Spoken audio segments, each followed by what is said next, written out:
Hello, and welcome to our fourth and final episode of Outbreak Undead ZOMBV in the Strain series. I have had the tremendous pleasure for playing 3.5 sessions with these wonderful people. If you've been with us from the beginning, we did a session point 5 where we did character creation and explained the rules, but got into the story even then, as they have made their way across Los Angeles, roughly 6 months into the outbreak.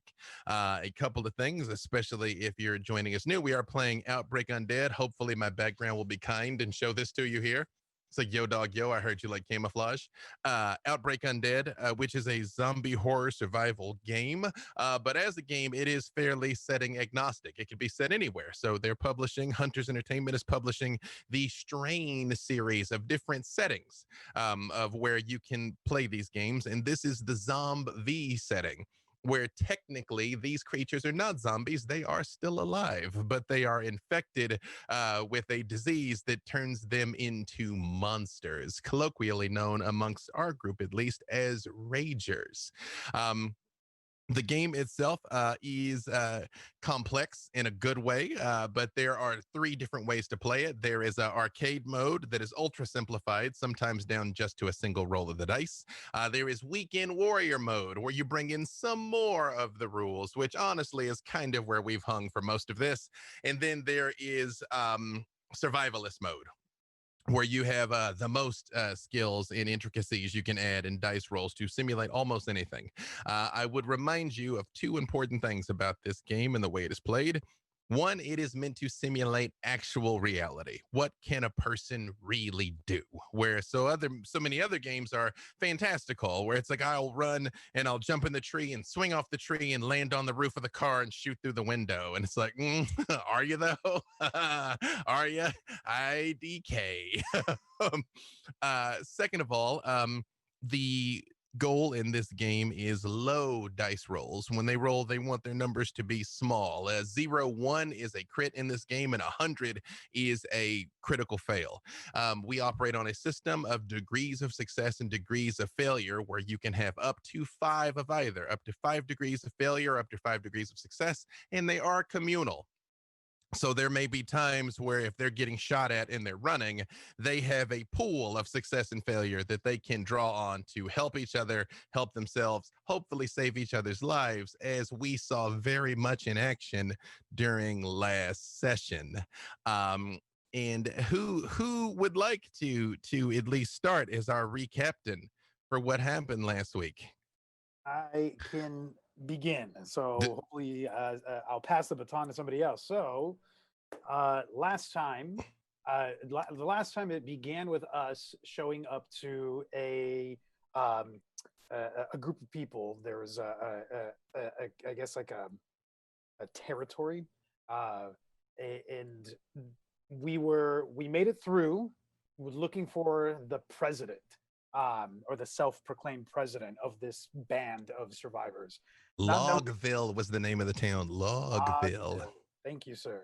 Uh, and so, not knowing whether they were going to be a threat or whether they were going to be helpful, we spent a lot of time kind of doing a little bit of a careful dance with the kids, essentially the teenagers that were the people that we were dealing with. Noticed a couple of things, um, and like they were all, not. They were all a little bit worn. They had their spirits in a decent place. They were all uh, thin. Actually, is one of the things that I recall is that they were not. It looked to me that they were struggling a little bit. So, flash forward, we end up meeting the president, which happened to be my brother, who I hadn't seen since the day this all went to hell.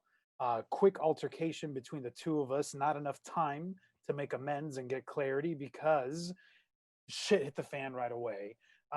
Bean, our medic, was separated from us because they had asked her to tend to some of the people that they had that were sick, um, and potentially on the verge of turning. And while we were dealing with my brother, uh, uh, Bean was on her own, encountering, and I think there's a good place for you to, Michelle, to let us know what Sure. Look, the folly of I played like a noob, and it makes me so mad because the first thing you learn when you start playing tabletop games is you gotta check for traps, especially B Dave traps, and so basically the bell should have been the flag should have been up when they was like, oh yeah, there's a cellar where the suit is you need, the hazmat suit to keep yourself safe from the infected. And then I put my hand into a dark closet without checking it first. So a rat bit me, but it was an infected rat.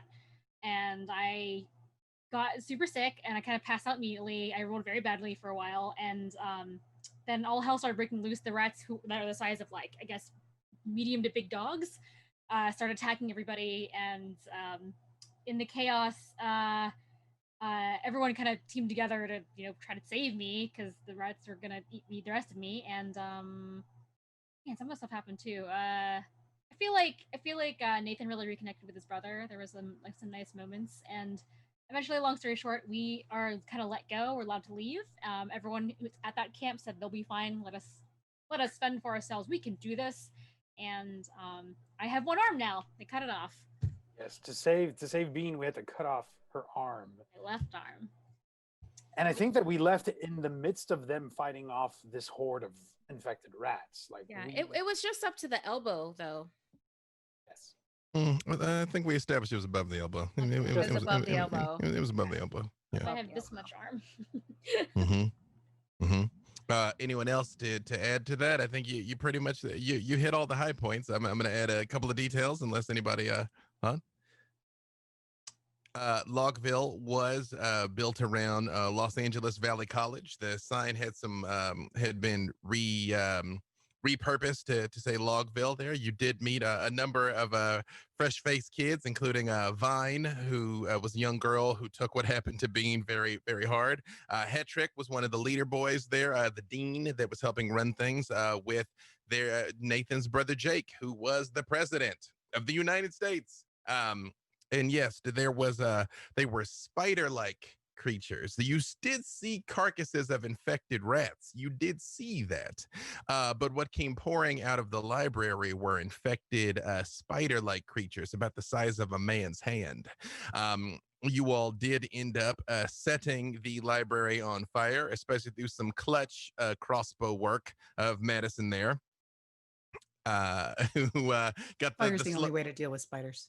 It's a nuke the site from orbit. It is the only way, to be sure. Yes. And after your dramatic slow walk out of the place, yes, your brother Jake told you, run, finish your mission. We got this. Go. And you all loaded into the ambulance and sped away as the library on the old Los Angeles Valley College was going up into flames. You had made it onto the freeway and were heading south towards your destination of theoretically Malibu. And that is where we will restart with Bean inside. Bean, now that you're conscious in checking out the wound. You have a question about all that. Does any of my health or anything, should I write something here? Like, like my stats, does anything change? So funny you should ask. One of the things that we have not been doing up until now is difficulty dice, which are the black dice. You were going to add 3 difficulty dice to everything you do, Bean. So when you roll now, you're going to roll 3 black D6s between pain, being mildly drug-addled on painkillers, and quite frankly, only having one arm now. Oh, cool. Those are the. Oh no, I hadn't forgotten. I was just going to tell you at a dramatically appropriate moment. Getting a bright notepad, so I remember that. Go ahead. Mm-hmm. Bean, as you look at the stitch work, it's not inelegant, but 2 hours ago you had an arm. And that is where we come back here into the ambulance, roaring its way downtown. You find, true to their word, the kids didn't really rob you. The medical supplies have clearly been rifled through. You definitely got for some bags of cookies and chips, although you notice a couple of jars of preserved fruit have shown up. what is probably squirrel jerky. You can basically see some involuntary bartering took place. They definitely took some things, but they left some other things. And I forgot one very important thing. To commemorate the finale, we are going to be giving away a copy of ZOMBV, the zombie supplement. And the only thing you have to do is still be in chat at the end of the show. So, not unlike they have to survive to the end, so do you. But then you will be able to take this setting and make it your own and tell your own delightfully awful stories for people that you care about. Hey, Bean, you all right there? Yeah, Soup doing great. No arm. Arm. Yeah. Uh, no. Probably no, if I'm being honest. It's not super cool how that all went down, but There's only one bag of Nabisco left. I saved it for you. Squirrel jerky's not bad though. well, I'll take the cookies. The cookies look better if I have a choice. And Madison will like kind of look at you for a second and then be like, "Oh yeah," and then she'll open it for you and hand it to you. I just opened my mouth because I'm laying down, right? Yeah, there you go. Now, I'm going to ask one more time. I'm not turning this around at all. We're still going to Malibu.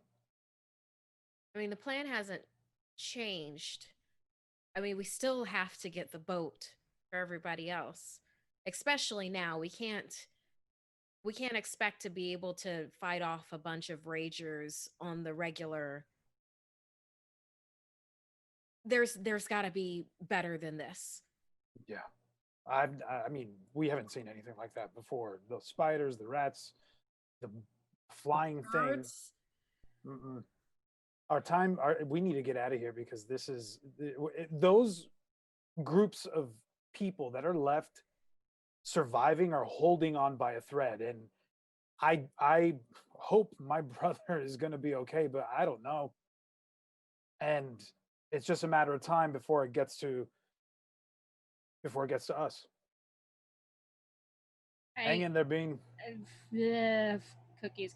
I really thought that it was gonna be okay for a couple of months we were hanging out in the big box, but just now that we're out in the city, it's getting worse. Everyone, it's not getting better. We're not dealing with it. I mean, this is yeah. We need this boat. We need it. I'm done. I think I'm done with dry land and zombie spider rat dogs and maybe there's spider dolphins too, or maybe there's zombie dolphins too, but I want to take my chances out there.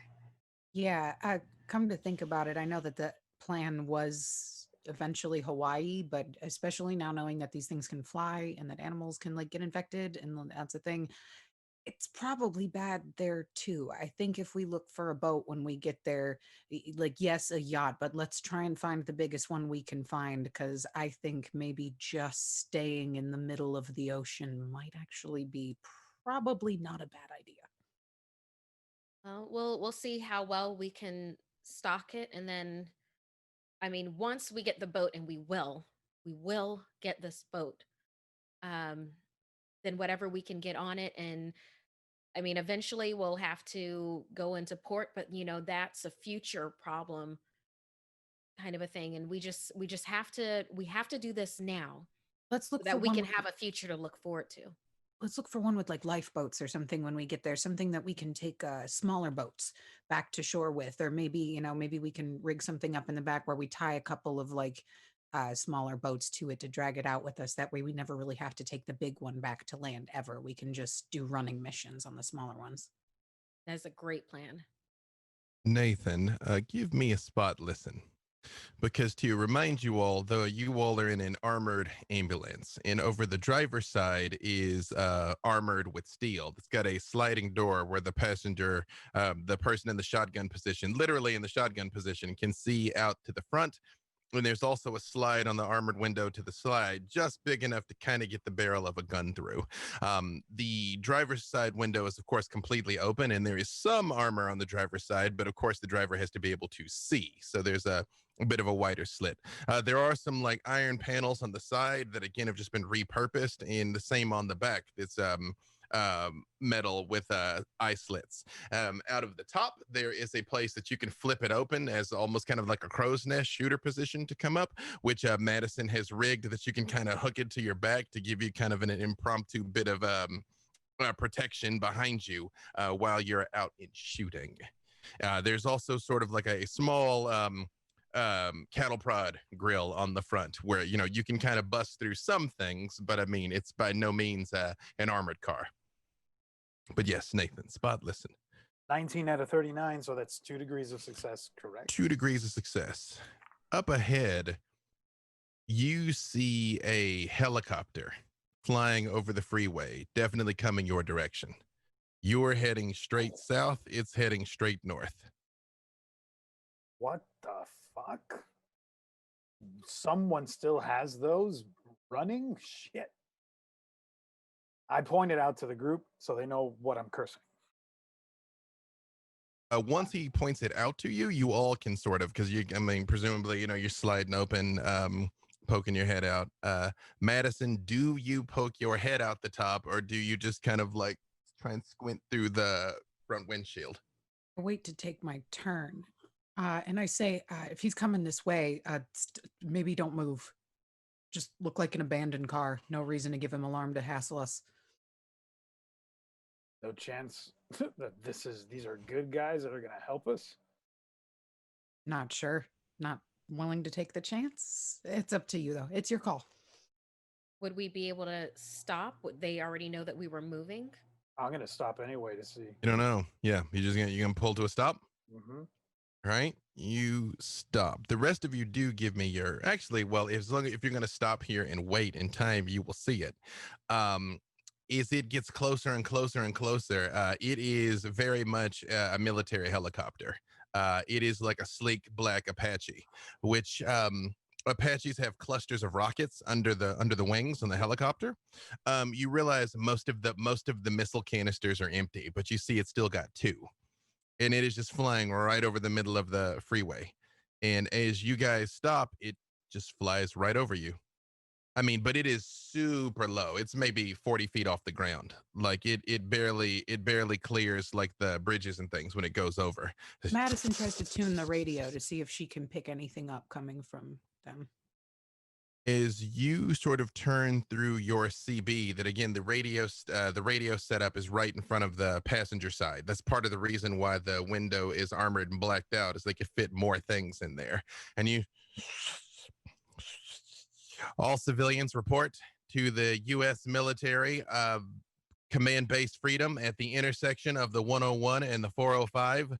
We have food, we have medical supplies. We are here to protect you in the reclaiming of Los Angeles. I repeat, all civilians, please report to Forward Base Camp Freedom at the intersection of the 101 and the 405. You realize after a few seconds it's a recording. He just kind of keeps saying the same thing over and over again. We have food, we have medicine, we are here to protect you in the retaking of Los Angeles.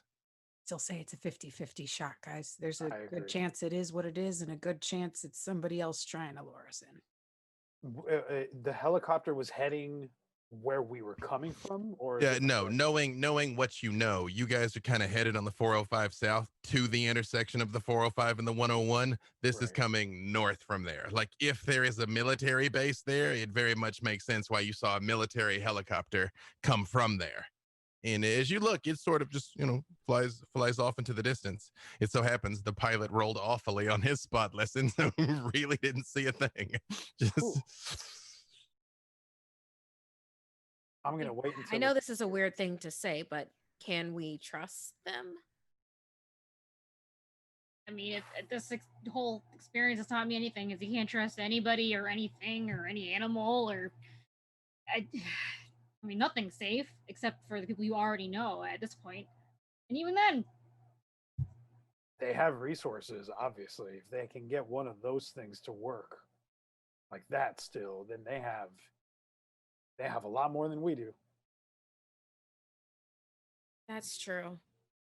Did Do you think they would stop us from, if we went there, do you think they would stop us from being able to leave and getting to Malibu? I think they have their own agenda, and then we would be subjected to whatever that is. They're not going to let a group of, I don't know, 3 3/4 of us, sorry, Bing, roam around and try to formulate our own escape plan. They're going to want to know everything about everyone we know. I don't know. And I'd if like to anything, think that they we might could- not let us leave because then we know where they are. Well, they're We don't know. broadcasting it, you know. Could be I'm just old. kind of I'm also kind of wondering. I mean, we have this plan to go with the yacht, but maybe not everybody in Fort Box would want to go on the yacht, and then this would be an option for them. And I don't want to take that option away if this is a good thing. Can they send out another secondary search party? We don't have to do every search for every. I mean, there's got to be another group that could do. Maybe we could radio in back home and let them know, and then we'll do our thing. I don't know. I just feels like we're doing a lot of branching adventures on the one thing we were trying to do, and Right. I don't know. I don't know. I'm just talking, crazy armless bean over here. I don't know. What do I know? how is that wound healing so far? Does it look I don't know. How is it healing? infected? You Must I know, roll for it every once in a while? like how? Give me a medicine check, first aid check there, Bing. 8. 54 out of 81, so that's 2 degrees. Yes. It's sufficient. It was you can definitely see the work was done more with haste than with accuracy. Oh, cool. But I mean it's clean and bandaged. It's it's not gonna be pretty when it heals. It's doing great. Just like the rest of everything happening in the world right now, it's doing great. Thanks for asking. Unless you tell us otherwise, Bean, you're the one hurt. I'm not gonna die. It's just yucko. It's just a big yucko party over here. Don't look at it too much. It's pretty gross. You know, being when that's all healed up, I do a lot of tinkering, and she kind of like shows you like the wires and stuff that's in her bag. She's like, I know how to make a tattoo gun. We could like do something really pretty over the scars or something to make it look better, like when it's all healed up if you want. Oh, yeah, sure. That sounds great. For some reason, I thought you were gonna say like make me a gun arm, and I got really excited. But tattoos are cool, also. Although I've seen that in movies, Bean, and I would love to think that that's possible. I don't think it is, but It's difficult here. I'll keep thinking. I'll keep thinking.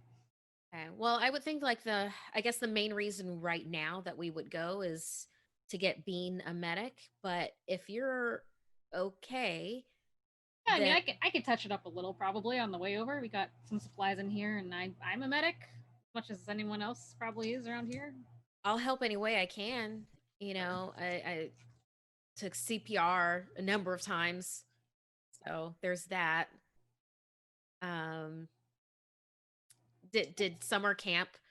Kids were always banging themselves up. No real appendage loss, but I with your direction could. All right.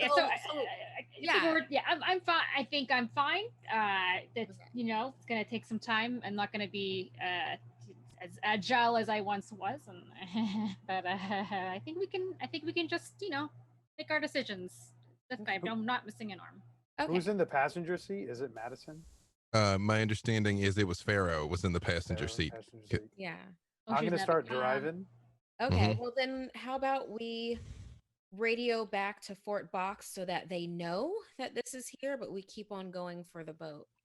Well, first give me a navigation check. Absolutely. Navigation. There it is.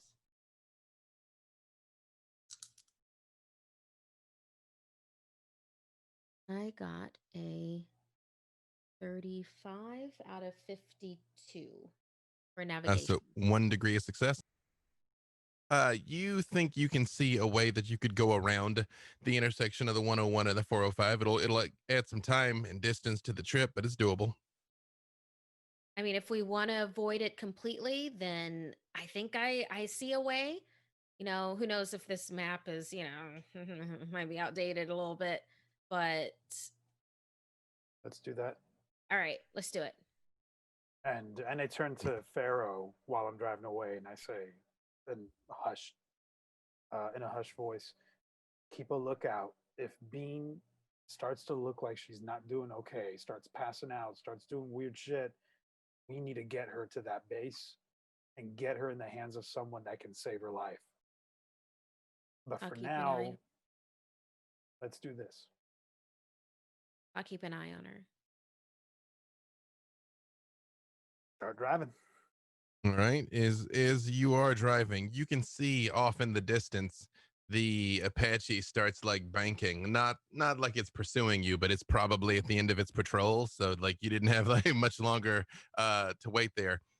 And you turn off and drive down one of the residential streets that is like higher trees up overhead, and you can kind of hear the as it goes in the other direction.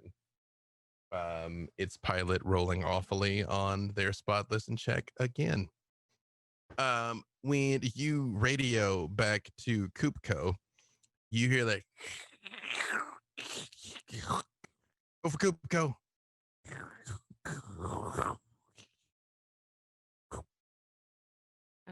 I relay everything to them, in particular, like the president of the United States, and that the church is possible friendlies, and then also about the base, and that we're still continuing on to get the boat. And the hostiles, too. Holy shit, you guys have been gone 3 hours, like 4. Busy afternoon, huh? Yeah, hell of an afternoon. Don't do things in half measures. Knowlton says, make sure. I didn't get that. Repeat. Over.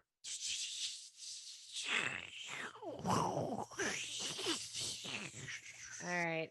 Pharaoh hangs it up. I think we're a bit too far out. Definitely. Also, hello to Xander in the raid. It's the apocalypse all over again, Xander. It's fine. Yeah. As you all are making your way through the surface streets, give me another navigation check. Around here, as you're getting towards a more populated area, you see, I mean, although there aren't many unpopulated areas, you're seeing more signs of just chaos, more busted out windows, cars overturned, burned, doors kicked in, and things of that nature. It definitely looks more war zone-y out here, but it looks very quiet. You do not see any people. Yes, Pharaoh, on your navigation.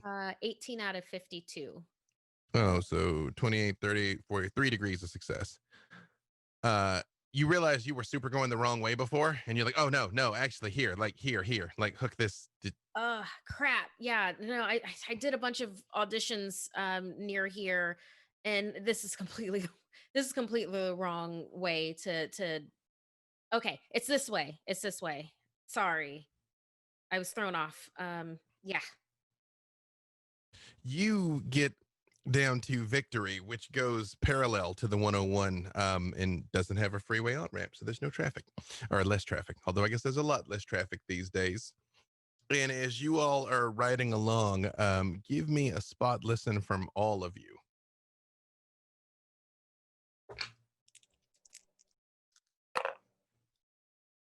Two, literally 2. Madison is like a hawk, like hark. Oh wait, how do I roll with disadvantage dice? I roll the 2 and then I roll. You add those 3 black dice black to the dice. roll, and you just add the number to it. Okay, So but it not just. I see. Yep. Okay.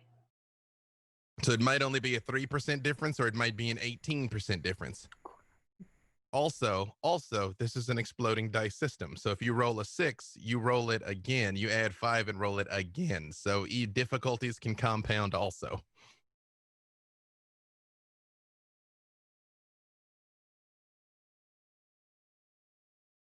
It's a push for me.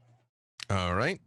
You're not sure. Madison, I'm going to say that you carefully were peeking out the roof, just sort of taking things in where you could kind of breathe a little bit of fresh air. And you can see as you, every once in a while, you guys go through a cross street. And of course, you get like a clear view to your left and to your right, off in every direction as you drive. Well, you're sort of turning and you see a military Hummer with a gunner on the back. Driving parallel to you all, but maybe 2 blocks over. Like just kind of as you come across, you kind of like, the fuck? And then still driving. Were they like facing us? Did they look like they saw us in any way? Parallel, two blocks away, basically. Like as you're crossing the intersection, they were crossing the intersection over 2 blocks over. I say that and essentially go, we got to be careful. That's really close. It's a close call. I'm going to slow down so that we're not in the same alignment with them. Mm-hmm. So they can't see us. All right. As you ease up a little bit, but are still driving through there, you notice, especially Madison, I'm gonna give you a few more things because that was a 5 degrees of success. Actually, with that many successes, is there anything you would want to do with it to try and see or hear or clock about your current environs before I just volunteer anything? Should be looking around for like probably like any like kind of stations that we passed, be it like fire stations or police stations, anything that they would have like taken over and might be using as like a hub for some of their vehicles, and like essentially like where the National Guard would have like set up, because that's probably like who this is if it is them. So she's looking to see essentially if there is like a military protocol going on, or if this looks like unorganized mess, like somebody's just kind of faking it. Madison herself was not in the military, correct? But she was like kind of raised as a prepper. Yeah. Mm-hmm. I would say, knowing what you know and looking at all of this, these houses look like they've been cleared door to door. Like every door is kicked in. And as you start paying attention, some of them have bullet holes in them and things like that. It looks like in a grid, it has been like cleared around here. You are muted me. I only see that one truck moving. Currently, yeah. Mm-hmm. She'll relay that, guys. So I'm not really seeing any other trucks. However, all the places around here, as I'm looking out the top, kind of look like it was a by force kind of deal. That it was taken. None of this looks friendly. So even if this is like real military or something like that, I don't think they're on our side. I think it's best to assume they're not, Great. unless proven otherwise. Yeah, stranger bad. I say we ignore them. I think we're better off on our own. Okay. Up ahead, now maybe 3 blocks ahead of you, you will see an armored car drive past you. So basically, like it went a few blocks and hooked a right and just kind of went across your path and is like. You think they saw us? Was it a different one? Madison, give me another spot listen now, though, Madison.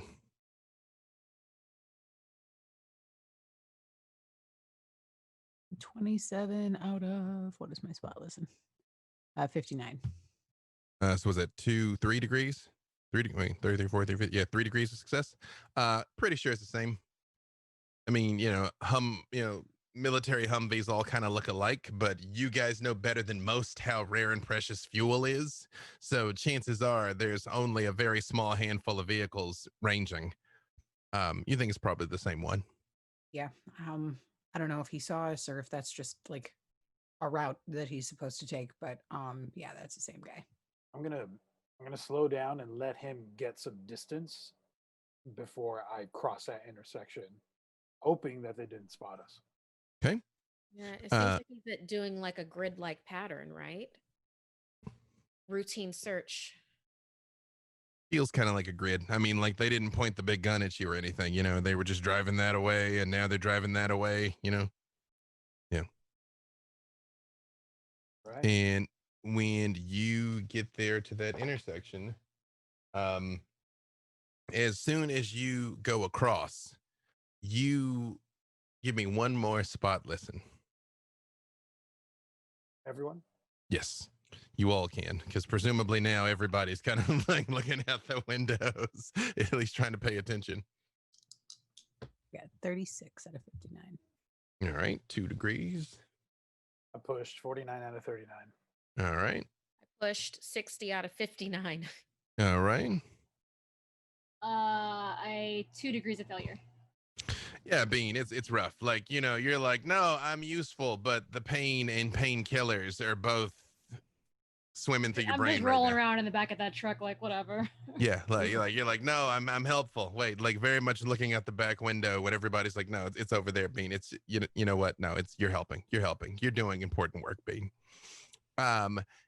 Madison, as you look over, because Nathan has sort of like waited a few beats, you see that Humvee again. It is stopped in the middle of the street, and you can see somebody out of the driver's side is sitting there just peeing in the middle of the road with his head back like this. And you see there is someone in the heavy gunner position with a pair of binoculars. You can see he's rotating, but he is not looking in your direction as you guys cross over the intersection. Everyone stay down. Just keep an eye out and wait for them to go. I don't think they have seen us, but if they see us moving around in the truck, then that's kind of blown. So Isn't the truck moving right now? Aren't we driving? Well, you guys can, when you cross the intersection, you see them parked in the middle of the street a couple of blocks down, but they don't give any indicator that they've seen you. I mean, a dude does have binoculars, but he doesn't like whip around. And, you know, the guy peeing is very much just holding his head back, looking up at the sky.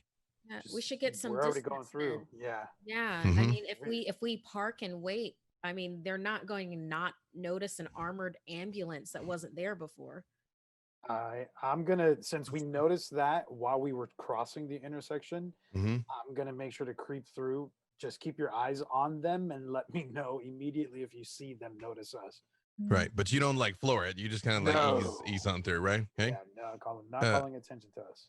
Madison, you do kind of see just as you kind of go out of reach, you know, the guy with the ambulance with the binoculars does turn like he's heading your way, and you know, lose your sight of him as you guys cross over more into another neighborhood. ooh, you just see her hold her breath for a second and go, "Oh, I hope he didn't see us. I hope he didn't see us." Yeah, we might have just caught the tail end of him. Just floor it. Floor it. Not loudly. I'm gonna like- just start to like increase 30. Floor it gently. Gently floor it. Gently flooring. Like A gradual. Put it flooring. in second gear, but still hit the nos.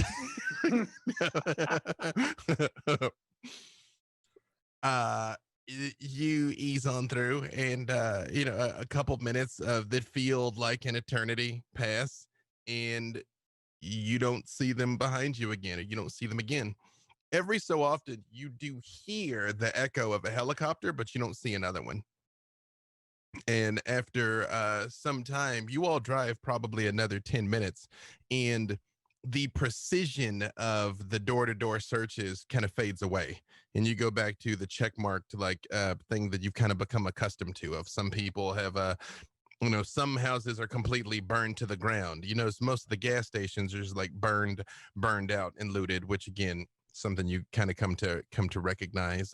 One person has a tire fort sort of built up around their house.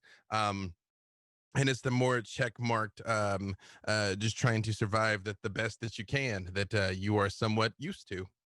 Madison walks over and grabs a little pen that or a pencil or whatever that's in there to make markings, even if it's like a bar of soap or something. And she'll walk up to the map that Pharaoh has, and she'll kind of like mark down on the map the first sign of where she saw the routine searches, and also mark it again at the top when they start to get thinner. And Yep. she'll be like, on our way back, we gotta try and avoid this whole area, and let's see if we can find a better route. Yep. Fair enough. Yeah.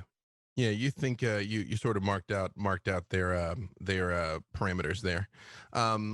And do you guys try and make it the whole way there on surface streets, or past a certain point do you hazard the freeway again, which is faster but out in the open? Hello, Dyson, everything nice. Thank you for joining us. There is not much niceness happening here. I feel like Okay. I would like to take the freeway because if it's faster, we'll get there, and this can just be over faster. But I mean, I don't know. I can't really see out the windows, so y'all need to tell me what you think we should do. Well, yeah, the freeway is faster, and if the helicopter was going in the opposite direction, uh, and we're past the base, it's a possibility that we could, but the surface streets haven't been that bad for us yet. Right. Well, and then Pharaoh looks over at Bean. Yeah. True. I say Okay, let's. so speed or stealth? That's what we have to decide on. What's more important right now? I think so. Getting steady Our wins our the new race. friends joining us here as they're debating this. Our post-apocalyptic survivors are making their way across Los Angeles 6 months into the zombie outbreak in an armored ambulance, desperately trying to get to Malibu to find a vessel large enough to take the rest of their survivor community out of here into safety elsewhere. Safety. They realize they've come across a Fort Camp Freedom, which was set up at the 101 and the 405. They have seen military attack helicopters and military grade Humvee with a mounted machine gun on the back that they have narrowly evaded, and now are debating should they take the freeway to try and go faster, or should they stick to surface streets. And speed versus stealth is a pretty good description of the dilemma before you. Right. I mean, I vote for speed. That I just to get it. It also gives us, I think, maybe a clearer view of the sky, but it is easy to spot a soul moving vehicle on an open freeway. Yeah, I feel like I vote speed too, but I mean, again, up to vote is fine for me. I'm gonna vote stealth on this one, but I'm more than willing to go with what the majority is. I think we're tied, but Hmm. I think the tie should go to the person who's in the most discomfort at the moment. Because my vote for slow and steady was honestly for Bean's account. But if you're ready to go, Bean, I mean, I'm not gonna die. I'm fine. It's just an you should arm. still probably rest and eat some more sugar. Yeah, I probably need some more food for sure. Yeah. But yeah, let's put the pedals to metal. That go fast. Do that. All right, then let's go ahead and get there. Give me one more navigation check. Let's see, especially now that you've kind of bobbed and weaved to evade detection, to see if you're still on course or not.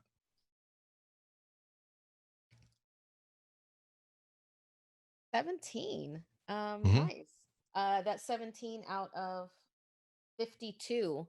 So 27, 37, 47, 3 degrees of success. Again, you're like, yeah, okay, just right here, just sort of right up here, make a left, and you notice there is an increase in the burned and burned out vehicles and things littering the roads now. You can see the military or whoever these people are had very much cleaned out the roads. You kind of didn't realize it until you're like, oh yeah, it's like this over here now. Got it. Right. And as you turn and you see the freeway on ramp, all of you give me a spot listen. All right. That's this game's version of would you like to check for traps? Roll. Yeah, there's no traps. You're good. 1 degree of success. 1. Same here. 23 out of 39. All right. 2, Get a 27 out of 59, so 3 degrees of success. 3. Push. All right. Something's moving under the underpass. It's a bright sunny day, but it is of course dark under the underpass. You can see motion underneath it. What for you to get onto the freeway, you don't have to go under it. You basically have to go right to it and turn, but get on the freeway and go. But there is something moving underneath the underpass right there ahead of you. When you say something moving, do you mean like something that looks like it's grabbing the underside of the Like crawling from underneath it? Pharaoh tells Nathan to, because we're not loud right now, right? Mm-mm. How we're moving. I mean, it's an ambulance. I mean, it is not a stealthy vehicle, but I mean, at this exact second, you guys have just kind of turned the corner and are like, oh, hang on, wait a second. They You don't know? like light. We know You're this, like- right? Yeah. They don't like light. They are attracted to noise. I'm going to slow this down. I'm going to turn on my brights and point it right in the direction of that darkness to see what we see. You see there's several of them underneath the overpass that look at you. I can start driving forward, and if there's an even brighter setting, I'm going to light that up. And I mean, it's an ambulance. It's got the full ambulance lights, like they didn't, even though they've put the luggage rack on the top, they did not remove that. So we don't have to use the sirens. To No, Yeah, you don't have to no, use the no. sirens. Yeah. Let's make it You a turn disco the- ball. You very much see as you start to approach, there's about 9 of them that are hanging upside down, and they like crawl back in. Some of them come down the walls, and they very much back up to trying to get away from your light, essentially to the edge of the daylight, and they're like, but they are backing up as you're coming forward. I take advantage of that and get on the on-ramp immediately before they start to get more confident. When you turn and get on the on-ramp, and the minute that the high beams are no longer on them, they charge, running straight for you. Pedal. Yes, Madison. To the metal. What? I've got my pistol in the passenger side. I'm gonna. Yep. Hang on. What, Madison's was trying to say something. Yes, Madison. what kind of thing is it? Is it like a spider, a rat? No, it looks like they look like the standard humanoid ragers. Okay. Yeah, they don't look like anything unusual. Well, I mean, Like beyond they were the fact clinging that, to the underside, and I was like, kill it with fire. yes, no, they were just with their own. Now, give me one more spot. Listen, I was like, because you had a couple of seconds there of them in the high beams to observe. So I will give all of you another spot listen to see what you realized about them.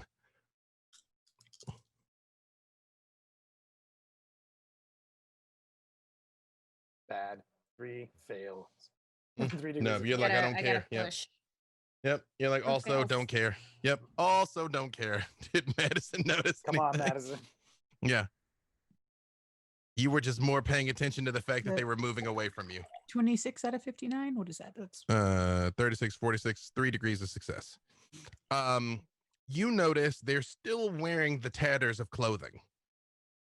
You notice a couple of them are wearing the tatters of what looks like police uniforms, and one of them has a flak jacket that they haven't quite ripped out of. But you notice their hands are very sharply clawed, and so are their feet. They have like long, gnarly claws have come out of their feet. Now, we're going to do a mechanic that we haven't used before now, which is speed. So you roll 3d6, Nathan, to see if you punch it and can move this heavy ambulance up the on-ramp faster than they can get to you, because they are highly motivated right now. All right. You all know These the are exploding second- dice. Yep, these are exploding dice. Low is better than high. Low is better than high. I rolled a 1, 2, 3. Well, they got 11. So as you're like, cool, not cool, boom, and you see they come run. As you go up the on-ramp, you can see out the back, they come running up the on-ramp and scrambling up the side, but the van is pulling farther and farther away from them, and they cannot keep up. But you see, as you're watching, especially you being, because you can see out the back, they don't stop running. Like you guys pull further and further and further away, but it's like they don't give up. Nathan, keep it up. They're still going. They got a lot of power. I'd like to take a shot at one. Like I'd like to turn out the back and just shoot one, just for good measure as it's running. At least slow it down, even if I'm not going to kill it. Roll it. Yep, you can roll it. Long guns. Will that attract more because it's loud? It might. You do. That is a thing you're aware of, Madison. If I'm gonna use my crossbow. Oh, okay. Quiet death. All the cool kids use crossbows, as Xander can attest to. 38 out of 69. 3 degrees of success. You tell me what you want to do with your 3 degrees of success. Oh,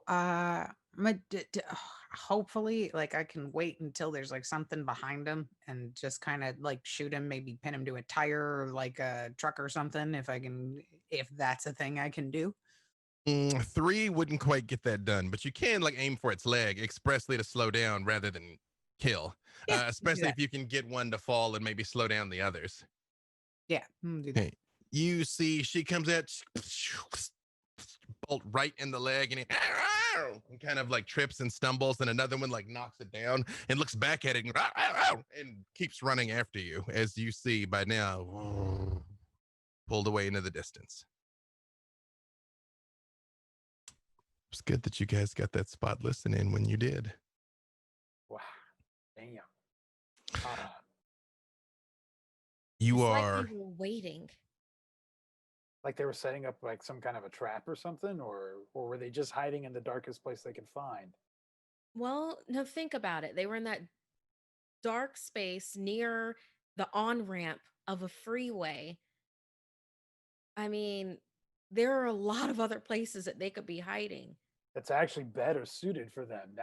They're even taking a bit of a risk. Running in the daylight. They were waiting. Think about back at Fort Box. They ran away when they knew that they weren't going to win. Yeah. And they're deliberately trying to infect us. They're smarter than we think. It's not like the movies. Very stressful information. Thank you, Pharaoh. I mean, at least we know, try to avoid them a little more next time. But we made it. We made it. We can expect that we might run into other groups that are trying to set up something similar, if that's the case. Okay. You will make your way down the freeway, and you see, you get the distinct impression that cars have been cleared through here by parties unknown. This route down the 101 would be, if you were trying to get to Sacramento, if you were trying to get up to the Capitol, this would be the way you went. So it's possible the military cleared it. It's hard to say, but it is less weavy in and out of traffic here, and more everything has kind of been pushed to the shoulder. So it almost is like an impromptu retaining wall has been set up on the other side of it. But you do notice also that means some of the off ramps have now been blocked as well. So it is harder for things to get onto the freeway, but it's also harder for you to get off the freeway now as you are driving along. Are we getting near the exit that we need? Yes, we are. Mm-hmm. Mm-hmm. It's going to be soon.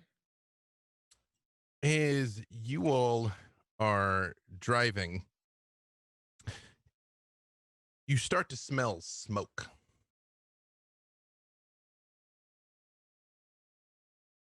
Do y'all see anything from the front? I mean, it smells kind of funny back here, but I don't know. That could be anything, really. I mean, if we're all smelling it already, that's what do we see up in the sky? Yeah. As you look ahead, you can see black smoke, lots of black smoke. Like in front of us or like off to the side? It's, well, when it's in the distance, it's just a wall of it. Madison leans forward and just says, "Why is this state always on fire?" Always. Is that the direction we're going? That we have to go towards the smoke? It is. And as you crest one of the hills, you can see flames on both sides of the freeway. You feel like it is probably safe to traverse, but what was once hidden hills, according to your map that you're using to navigate, is on fire as far as you can see to the east and the west. And you have to drive through this to get to your destination. Although the road is not actively on fire right now. Let's get through it then. We have to keep on going. If it looks bad, we can always turn around. Right. How did this start? How long has this been burning? Madison's gonna take a seat next to Bean, and she's gonna grab a couple of, like, if they have any kind of like stacks of paper or anything, and she's gonna sit in there because it's about to get very hot in this van. So she's gonna try and like fan people off when we start to get a little crispy in there. Definitely close up the windows and shut down the air conditioner where it doesn't, where you have that setting where you can keep it contained in the car and not Mhm. have it where the vents are open. So do that. You realize while this ambulance is by no means sealed airtight, they did try to make it fairly self-contained because they're aware that there might be an airborne component to the infection. Pharaoh yes. grabs the gas mask and hands it to Nathan since he's driving. That was smart. Nathan, Yes. give me. So let me tell you in advance how we're going to do this. Okay. It is going to take you 5 degrees of success driving to get through this fiery area. Got it. Each time you roll until you get up to those 5 degrees of success, an environmental thing is going to happen. Got it. So give me your first drive check. And that is me piloting? Is that something else? I'm gonna give it to you under navigation. All right. Because again, well, let me look and see if there's something better here. Because again, drive is not very accurately represented amongst the skills. You can either give me your navigation or you can give me stealth, whichever one is higher for you to approximate this. Navigation it is. Okay. Mm-hmm. Pharaoh puts the gas mask, like fits it on Nathan's face, and then just kind of like looks at him and goes, "You can get us through this. I believe in you." Oh man. And you know what? Drinks are on me afterwards. You all can see, even though it is a bright sunny day, it is getting black outside with all the soot and smoke in the air, and the flames are like flickering. And Madison is right; it is starting to already get hot in here because that is the double-edged sword of the iron plating on the ambulance. First roll. 30 out of 45. Okay. So that's 30 out of 45. That is 1 degree of success so far. So far.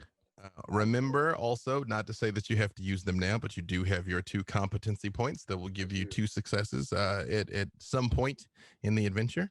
Yes. All right, so you all plunge headlong in, and you realize, Nathan, as you're starting to drive already, it is true, the freeway's not on fire, but you can see like the asphalt is starting to crack and bubble. Like it is being damaged by the flames. Give me another roll. I'm going to try to navigate. I'm going to try to stay in the middle because if the fire's on the sides, then the middle is going to be the least hot. Mm-hmm.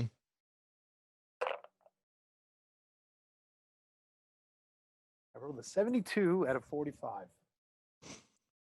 Says Want to use those 55, competency 65. points? So right That's now what I'm that's saving it for. that's 2 degrees of failure currently. I'm gonna use my 2 points to make it a wash. So it's a push. You're at Yep. 2 degrees. You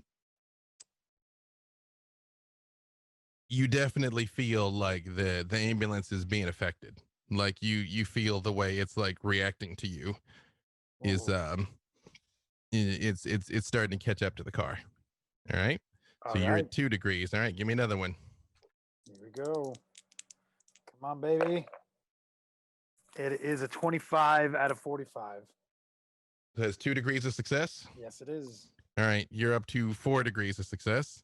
All right, give me one more roll. As you guys can kind of see clear skies coming up ahead here. 15. Where were you earlier? How many degrees of success is that? That's 4 degrees of success. Oh, baby, yeah. You punch it, you out of that, and you all become aware kind of at once. The roof is turning red. The roof is turning red. As you're all like, yeah, we made it. Guys, And it's the getting- roof is on fire, and that is not a euphemism. It's getting really hot. We have a fire extinguisher in here, don't we? You Of do. course we do. It's an ambulance. Pull over and let's see it. We need to assess it. yeah. When you pull over and you open the back, and immediately you almost have to duck. The luggage rack on top is on fire, actively burning. Pharaoh grabs the fire extinguisher because got training, all those times that she was a camp counselor for kids. She knows how to do a fire extinguisher. Give me see how effectively you use this thing. Give me lift pull, because this is a fire that is up on top of an ambulance, and then it's the luggage rack that is on top of that. So how well you're able to sort of like lift this thing up and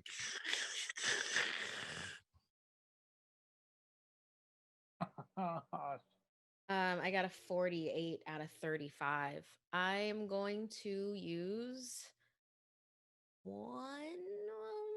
two. I'll use 2. that'll get you to 1 degree of success, right? I'll use both of my competency points to get 1 degree of success here. You see she's having some success, but she's struggling with it. It seems like it's sort of like going down, but she by no means is getting it out completely. Summer camp was a while ago. Can Madison run over to her and kind of like pick her up by the knees and boost her up a little bit to give her a little bit of a better reach down onto it? I'm going to give you 2 options here. Yes, but I'm going to give you a choice. You can either just say this is you helping and you just spend your 2 competency points to guarantee success, or you can roll your own lift pull, but if something bad happens, something bad happens. I will leave that up to you, how you want to play it. Ooh, oh, that's rough. I'll go ahead and use my 2 competency points and give her a boost. All right, you've pushed it up to 3 total. Again, it's your dad trained you for this, Madison. That when you got to get up high, you get underneath her knees, lift her up. You just your eyes kind of crest just over enough, and you in pretty quick. It is all out. You realize the next time you need to go up that skylight, it's going to be kind of slippery and sooty, Madison. But you believe, although the luggage rack is ruined, the lid is probably intact, although it's probably no longer waterproof. As you can see, a little bit of foam already sort of seeping into the ambulance from the fire suppression system. Well, good job, team. Yikes. Madison is gonna like grab a rag or something because it's probably still a little warm, and when she gets back in the van, she's gonna just check and make sure that it still does actually like open and close, because it would be a bad day to find that out when we really needed it to. It's a little creaky now. You realize your system of having it tied to kind of watch your back is probably a little sus now, but it's functional.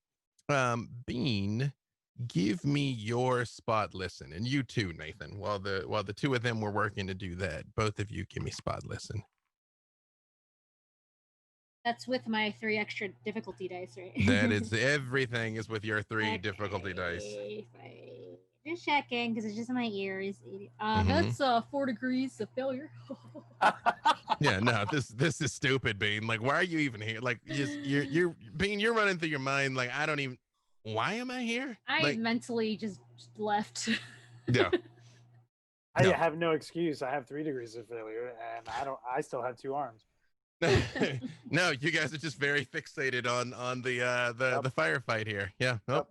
Yep. You guys do get the fire out, and you can see again as you sort of stand there that it is raging in all directions, and probably is going to keep expanding even to where you guys are.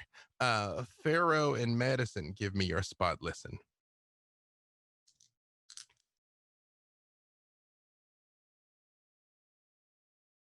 That's a push. I got a 51 out of 59. Mm-hmm. 0 degrees of success or failure. There's a glitch in the matrix because I got a 52 out of 59. Well, that is that's to your benefit. That's still 1 degree of success. As you're sort of putting Madison down and everybody's getting ready to roll, and you're hopping back in the back, you look out into this, quite frankly, flaming hellscape here behind you, and you realize up along one of the hills, an embankment that would have been kind of coming up out of the freeway up onto a hill, or not the freeway, just one of the cross streets. There are a row of bodies. If you had to wager a guess, there probably was a bunch of infected trying to scramble up the hill, and the fire just took them as it was spreading over. That's not so Wow. bad. Do you think they were like this might have been set to stop them, or did they just dive into the fire? With only 1 degree of success, it's hard to say. The rest of you didn't even notice until she's like, "Is that what that is?" And you're like, "I mean, I guess, you know." Maybe That explains that smell, but that is rough. Yeah. Let's get the hell out of here. Let's get the Is hell that out. okay? Yeah. Can we Yeah. just go? As long as Tell they're me not where to eating go. us, I don't care. I get back in the again buckle and in, punch keep it going. down, and the sky behind you stays black for some time, and it occurs to you probably got to find another way back, when you guys are ready to head home. But as you make it the rest of the way, and exit you notice where the cars having like blocked the sides, that very much does not continue past the fire. Whoever was doing that didn't make it this far one way or another. And when you reach the exit for Topanga, you are able to exit in turn, heading into the mountains, which are lush and green and idyllic, honestly. A very sharp change, not just from the urban sprawl of Los Angeles, but the flaming chaos you just witnessed. You almost find yourself sort of taking a deep breath, almost despite yourself, as you are driving through.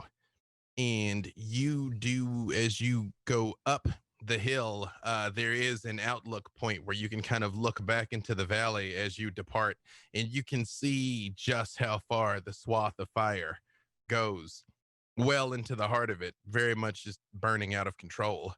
And it is not clear what, if anything, can be done about it until it rains, really. But up ahead, there is lush greenery out ahead of you.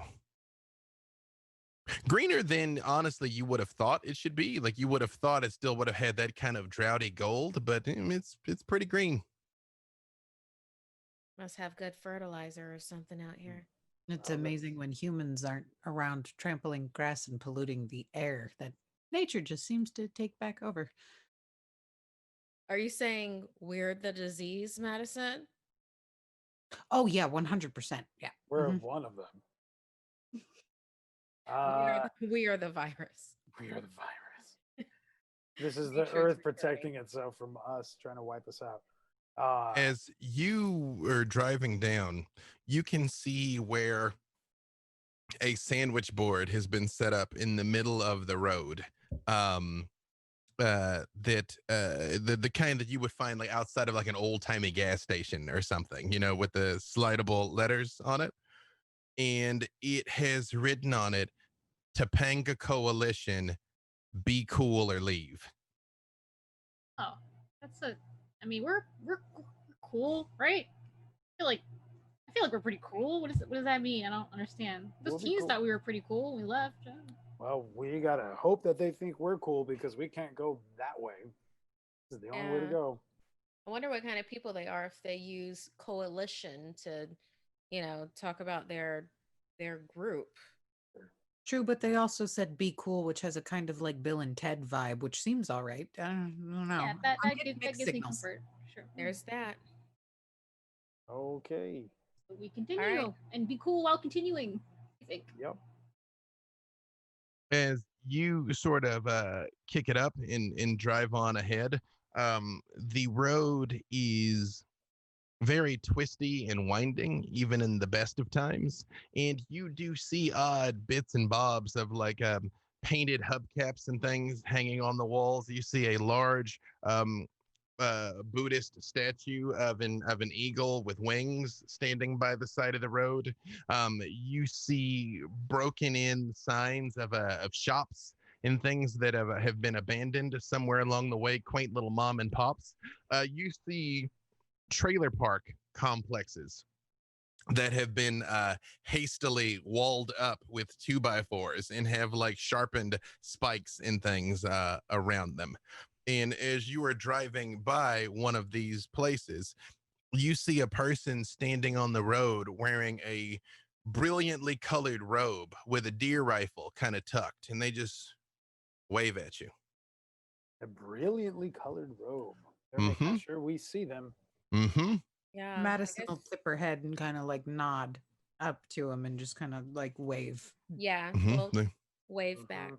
Definitely. Can I try to just detect motives? You sure can. Okay. I've not been rolling super great, but they aren't in the road. They're definitely kind of off to the side, but after they wave, they very much are like, stop. I rolled a 13 out of 60. You do not detect any outward hostility. I Wariness, but not outward hostility. I think this person is super cool, and we have to be cool to them, and everything's gonna be cool. And this is not the meds talking, or the pain, or the phantom arm syndrome I have. I slow down to a stop, as they want. Hey, you guys cool, man? We're cool, man. Yeah, all the way cool. Don't You know guys any cool? other way to be. You want some jam, dude? Oh, jam? Yeah, like, I mean, we do like our jam sessions around like sundown usually. Hey, I don't mean to like harsh your mellow or whatever, but like, did you know your shit's all like shot up and burned? Yep. Yeah. We're Had like a rough day. Yeah, we've had like a rough 4 hours. Like, that seems pretty brutal. Like, you guys aren't like coming to start shit or whatever, right? Because I'm like the welcome wagon, and I'm like, hey, everybody be cool, right? And then like, if you go in and you're like not cool, then it's like a poor reflection on me, you know? Nah, man, we are cool. Cool. And we are just passing through. We're not going. What do you mean go in? Go into where? Oh, like the coalition, you know, like you like go ahead, like that way. Oh, yeah, no. We are so incredibly cool. Like for me, like in the before times, I was like a DJ and I didn't even really do it for money. And then like over here, like our driver, he's like a bud from way back, like the best drinking buddy. And then like right back here, she can raise one of her hands up. She's like not only like a medic, but also she's a snackaholic type of thing. And You guys have a one-arm medic. That's like a blow for diversity. Like, good on you, you know? Like that's one thing that like the apocalypse has done. It's shown us that like we're all the same, you know? Like I think we all taste like chicken or whatever. Oh, Yeah. Sorry. No. Hey, what's your name back there? Uh, Madison. Do you know anything about why all of that's on fire back there? Like, what I mean, like, did you guys were you having a little extracurricular activity happening, and then like something like somebody just didn't, Oh throw no, if things? you want to twist up like super, like we have to like barter for it, you know? Like I mean like the old me, I'd just be like, what's mine is yours, but now we have like a different economy where like we look out for each other. Like what's burning? I'm more of a protector, help by killing things with fire kind of person. So I'm more interested in the whole mountain on fire back there. mhm. Yeah, The mountain's on fire? the hidden hills are on fire. Oh shit, they're not very hidden anymore then, are they? Hold on. Wait, no, hold on. Hey, wait, hold on. And you see he pulls like a big walkie-talkie, like a giant like two-handed one. And he's like, "Hey, we got some like travelers, like newcomers or whatever, and they say like all that shit behind them's on fire, like hidden hills." And you hear like no, like their shit's all burned up. I'm looking at them like I don't think they're lying. Are you lying? We're not lying. No, No, I mean, no. our ambulance is all burnt up because of it. Yeah, Mhm. no, and they got like a one-arm medic, like it's dope. Yeah, like no, they seem cool. Yeah, no, they seem cool. Yeah, okay, all right. We'll take a. All right, okay. Cool. Hey, so hey, and he like puts his fingers and then like whistles really loudly. He's like, hey, like come, like let's like barter, and then we're gonna go and we'll like look for stuff. And you see a moment later a kid who's probably 14 comes pushing a tool case, like one of those like waist high ones with like all the drawers, and comes pushing it out. And he's like, so I know you said you're like a doctor, but like I'm a kind of pharmacist, and you said you got some jam, so like maybe we could like trade for something. Like I mean, I got like, depends on what you want, like are you like trying to go up, try to go down, you're trying to like disinfect something, because if you got like lost an arm or so. Wait a second, hold on, wait a second. And he does like push the kid back. You didn't lose the arm because you got bit, did you? Because that wouldn't be No, cool. No, no, I no. fell real She bad. she fell and she got trapped underneath the wall. We had to cut the arm off to get her free. It's fun. It's very recent also. Oh, Would you like some jam? I have some jam. oh yeah, no, I didn't. I'm sorry. I don't mean to like, magnify your pain or whatever. Yeah. No, we got that. I got just like a couple rounds of ammunition, like I wish it wasn't the world we're in, but I do. I got like a flashlight, I got like a taser. That's cool. Taser's kind of worth its weight in gold. And got a little bit of like the sticky icky, you know what I mean? Like we got calm I with think we're I spirits. think we're all right. Do we need anything right now, or do we need to just pass on through? I Yeah, mean, you guys.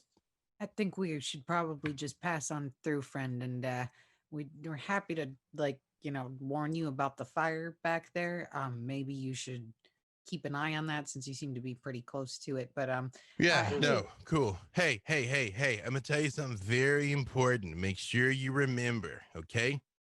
When they ask you, the password is Melvin12. Elvin 12. Melvin12. Who's in charge? Who are we gonna meet down this road? Oh, we got like horizontal leadership structure. Like we just sort of took this opportunity to try and build like an idyllic utopia, which probably has more guns than we would have anticipated, but you know, we tried to be cool and just like, no, we're all just gonna like let love be our guide. And then they're like, did you know like mountain lions and shit can get the infection? Did you know that? Did you know What? that? Yeah. Yeah. We're Did you know learning that Yeah. animals are getting No. condors can get it? We things No found that out. fucking fly. way. No. Yeah, condors can get it. And spiders. Oh how, man. how are you guys looking number wise? Like, you don't have to tell me precisely, but like, do you have room for more people by any Yeah, chance? do you need reinforcements?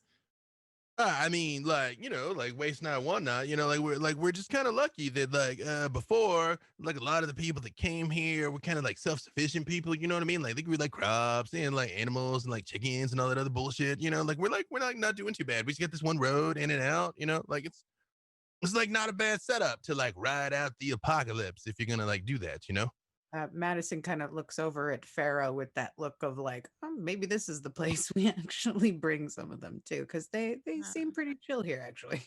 Yeah, where are you guys headed? Like, if you like didn't expect to see me, so I guess you're not coming like here. So, like, where are you headed?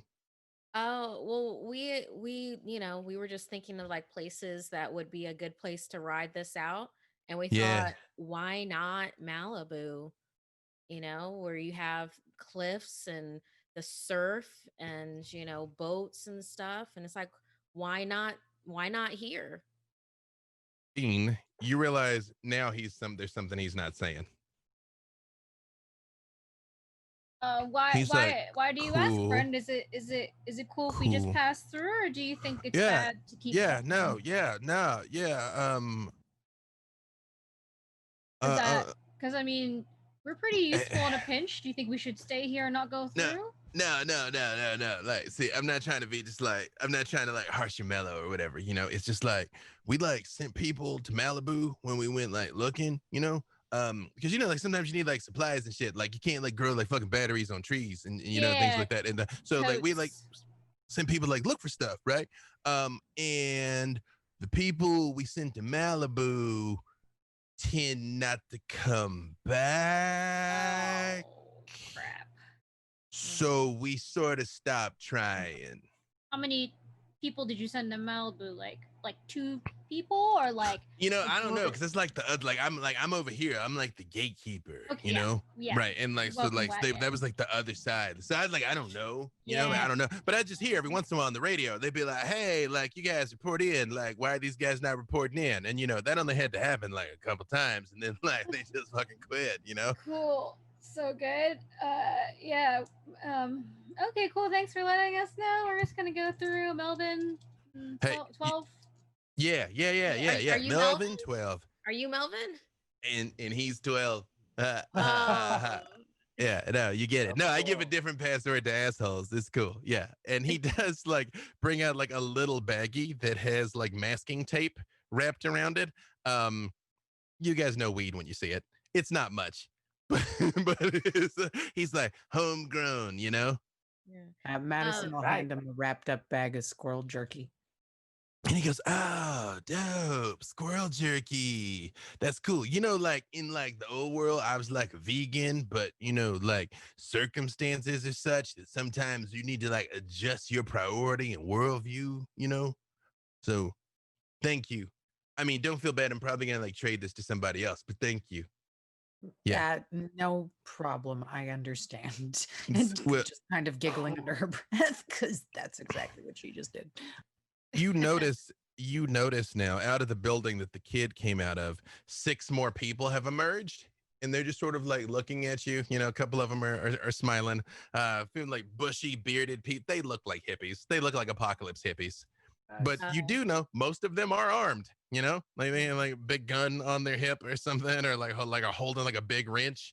And he's like, "All right, well, remember the password. Good luck out there." And he does try, kind of hits the side of the ambulance, and he goes, "Oh shit, it's all like ashes. Oh, it is like fire. Wow. Yeah. Hey, we need to like go take a look over there. It's cool. Yeah. When All we right. start moving, Madison's gonna look back at Nathan and Pharaoh and be like, so they didn't come back, which means one of two things. Either they're dead or the plan worked. They left. and if these people are so cool and everything, why wouldn't they come back and tell them? Weird. I assume they died. I assume they are dead and missing more limbs than me, and just are dead. Namaste. Yeah. Burning Man. Yeah. Oh man, it was much better when it was like a weekend and I wasn't living it. But yeah, and you guys drive Oh, away. and then like Pharaoh smiles, and when she gets back in the van, she goes, "He's a fucking poser. You only went for a weekend." As you all make your way through the canyon, it does look relatively untouched. Besides being quiet, there's a couple of signs of like where windows and things have been broken out, but most of them have been boarded back up again.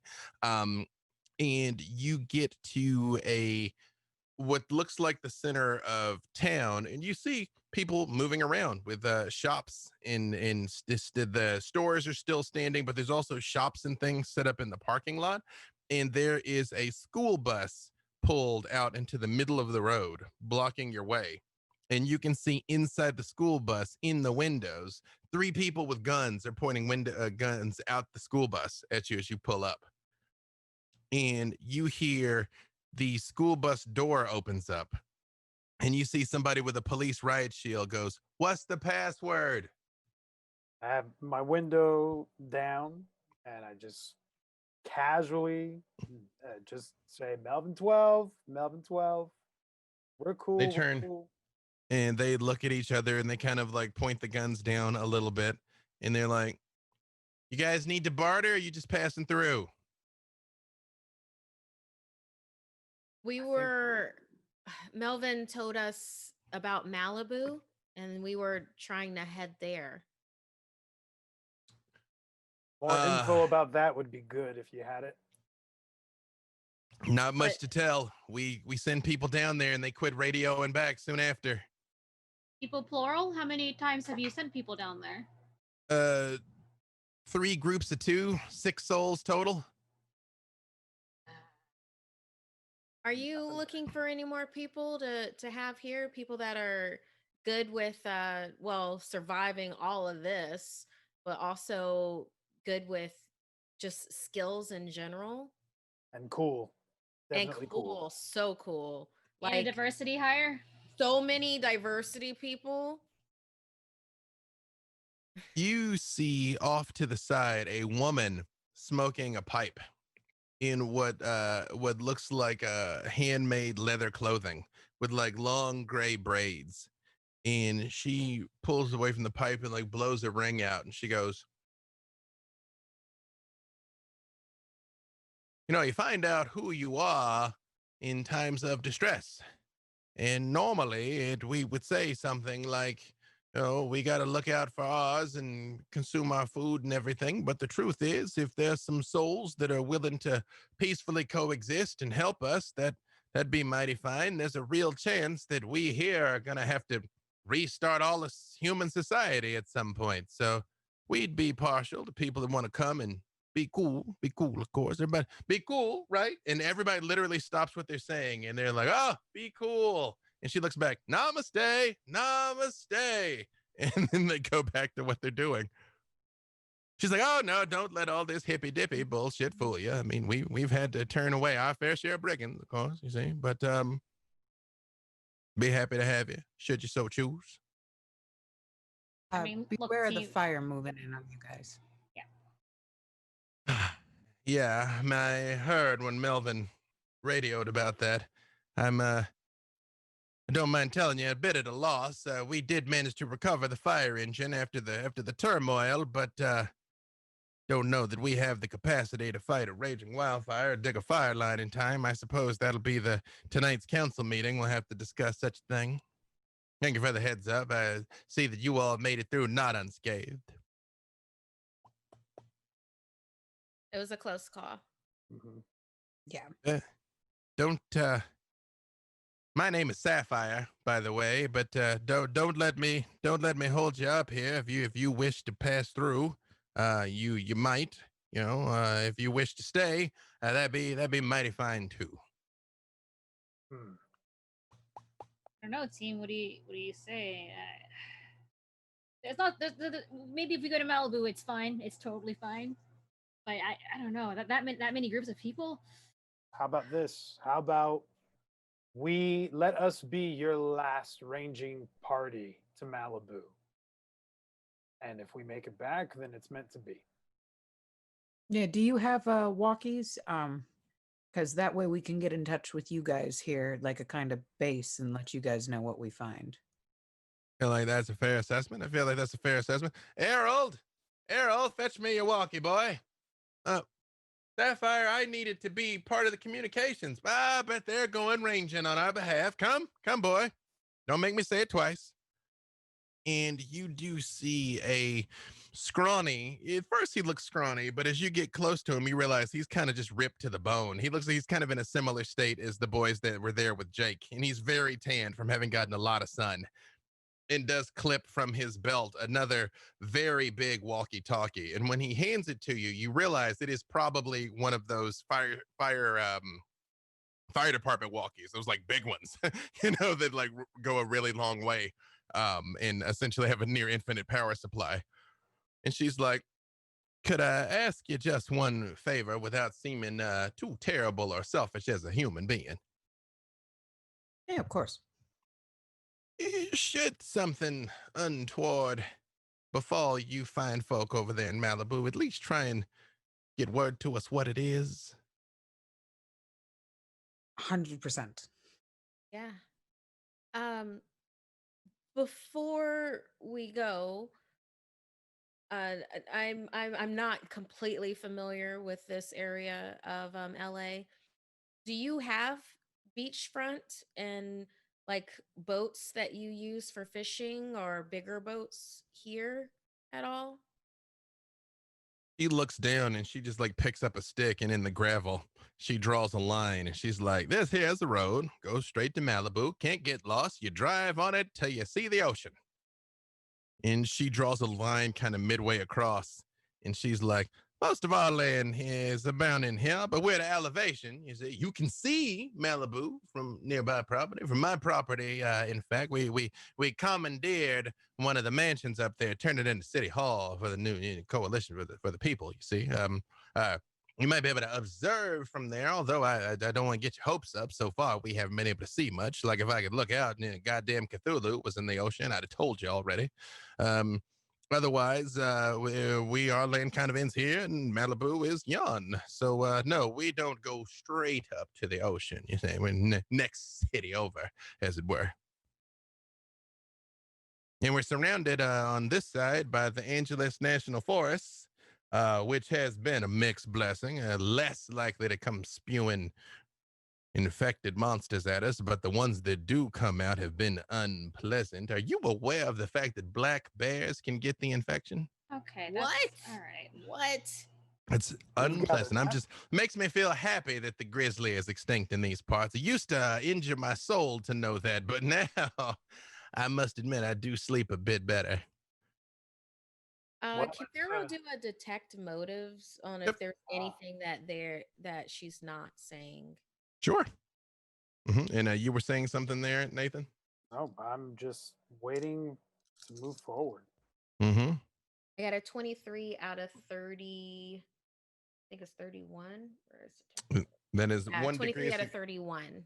You don't detect any falsehood. And you do Okay. see the bus. Hang on 1 second. You do see the bus starts to pull forward a little bit where you guys could go past. And what were we saying there, Madison? Madison's going to ask her for the names of the people that they sent up there to scout, just in case, like, if she finds them by some miraculous reason. She looks at you and she goes, "Well, that would be mighty neighborly of you. There would Yeah, be." make a list. And she describe them in some way. she does give you their names and descriptions, which I will tell you momentarily. Before we head out, then, if Pharaoh feels like this is kind of on the level, Pharaoh's gonna write down the radio signal for back at Fort Box, Mm-hmm. and is to this. I'm sorry. Her name isn't Harold. What's her name? Her name's Sapphire. Sapphire, right? And to her, Pharaoh's gonna be like, I left someone behind, and if we don't come back, can you radio to let them know where I went and that I'm not coming back? I'll give it till sundown tomorrow night before I reach out to him. Thank you. You guys, you set up for ammunition and whatnot? Well, we don't have much here. And she like pushes kind of her like robe-ish thing to the side. You see, she's got a big 45 on her hip. She's Wow. like, but we had a couple of enthusiasts, learn how to produce their own munitions and whatnot. We'll take what you can give us. She's like, give him a go bag. And you see this same kid is like, a go bag. And she's like, boy, stop making me repeat myself in front of company. And he like disappears into one of the shops again and comes out with a small duffel bag about the size of this. That just has a couple of rounds of, sorry, that all wonked out on the background, but a couple of rounds of munition, couple of bandages. There's like 2 very bright red apples. And a folding knife. Mm-hmm. Well, then I think we should get going while the sun's still up, because we know that this is just going to get worse as the night draws near. She's like, indeed it will. If you come back, be advised, if we've already closed up for the night, they might hold you at the checkpoint till they make sure everything's on the up and up, you see. She's like, good luck. Namaste. Namaste. Be cool. Namaste. Bye. Be cool. Yep. Fight the power. Cool. and you guys drive on. And that is a good place for us to take a little break. So we'll do a quick 10.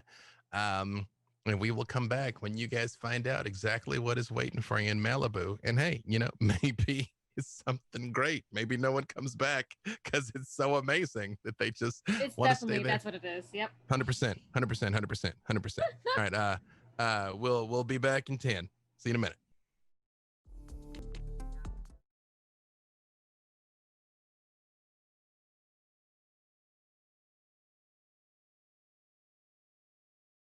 So even like if I kill all of you, I'm sorry, but that's the story that we're trying to tell. And just JB, let me know when we're back live.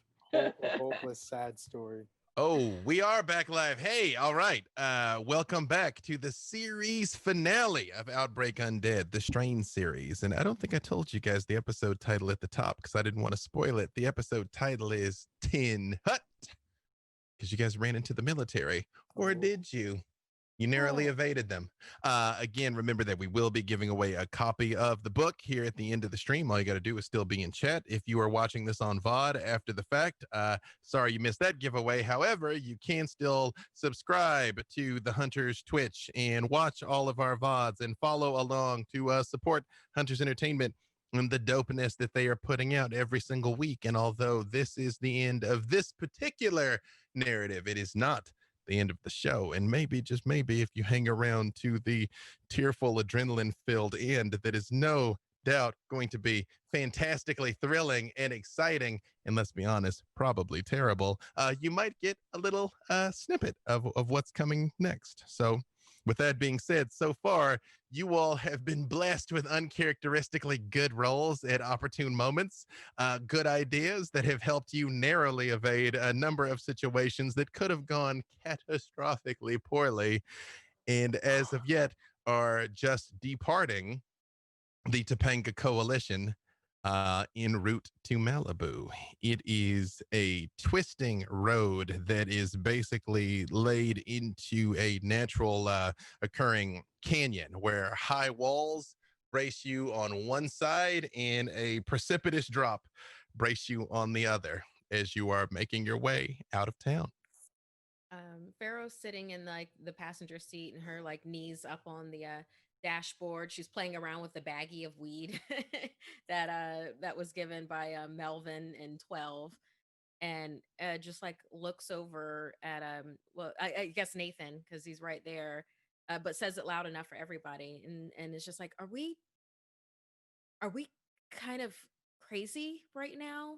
That, like, is this a bad decision to not just talk to the Topanga Coalition, to not just have Fort Box people come out here to start negotiations? Isn't this like one of those bad ideas that they do in movies, to keep going to Malibu? To go where they told us people of theirs never came back from? Yeah. I mean, the way I see it is look, this seems like a good place for us to bring our people, but if we start right off the bat doing something for them that puts us in good favor with them, then if this is our next home to be, then it sets us up really well for us and for the people that we're going to bring along. So Malibu it is, unless you all decide we turn around right now. I mean, I agree with Nathan. They are missing people, and we were charged with checking out what Malibu is, and we do have a place for them. I feel you kind of. I mean, we're getting good vibes from those guys. So, like, I mean, I guess the worst case scenario is we go there, it's terrible, we all die, and then they don't even know about that place. But Well, I left them the radio signal, so at least they'd be able to get in touch with Fort Box. then there we go. But yeah, this is favor for them, and it does help them out and lets them know who we are. Yeah, I kind of feel like we should have stayed there now that we're talking about it. But I guess we did set out to do something as a team. And if we'll be fine. Right? And you're fine, Bean. You're way tougher than I thought. No, I'm just really mentally freaking out, so I've not really been like checked in this whole time, honestly, the last couple hours. I just hoping for the best. I really like to just get this mission over and go back home to my stuff, honestly. I these people aren't nice, but I don't know. I don't know. Can't we somehow make the Fort Box work out? I don't know. Well, I will say this. With what Nathan said, even when or if Fort Box comes out here, either because of us doing this or because we don't do it, but they still keep their promise to contact them, we'd probably end up going to Malibu anyway, wouldn't we? I mean, it wouldn't be right this second, but it would be later. Somebody We would wouldn't send just us. let that mystery stand. Not us. True, and I mean that place might be on fire soon anyway, where all our nice hippie friends are. So Yeah, in the name of exploration, it's better to have more options than not enough. The names Sapphire gave you of the missing people are Jonesy, Trombone, Sketch, Twist, Sin Bin, and Julius. Sin bin. Mm-hmm. Got it. CIN-BIN, Sin Bin. all right, so let's go look for some missing persons of interest. Hit our freaking boat. And a boat, most importantly, the boat. As you all are driving through here, it is very brown and rocky through there. It's like it's not even a lot of plants growing. As you feel yourself definitely coming down in elevation. It's even got those. It's got a couple runaway truck pits where it warns you. It's like the grade drops sharply, downshift type thing as you're making your way through. All of you, give me your spot listen.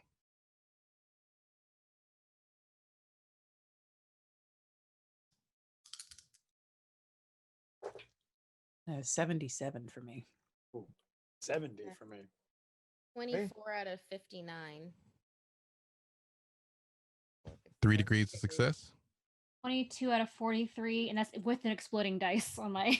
Dang. So 1 degree of success for Bean. Yeah. So 1 and 3 for Pharaoh. 3. As you guys crest a hill and you can see ahead, you come around the corner and you can see the ocean. It is sprawling and beautiful out in front of you, crystal clear and sparkling on what would have been a magnificent day at the beach under different circumstances. Thick, white, fluffy clouds floating overhead and the sun shining.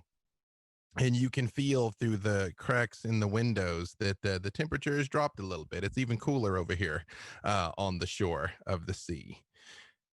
Pharaoh, you're sure you hear a big engine. You don't see it, but you hear it. Do y'all hear that? It's You don't. the big. It's big. It's roaring. It's Tip, mechanical. like an 18-wheeler, if you had to wager a guess. That's sort of like how they kind of just rattle when Like they're a just sitting there. sounds like a truck, like a semi. I slow down a little bit so that we can get less road noise and can maybe get a better listen. When you all sort of, you kind of pull the ambulance over and kind of cock your ear, it's still difficult to make out because the ambulance itself is kind of echoing off the canyon walls.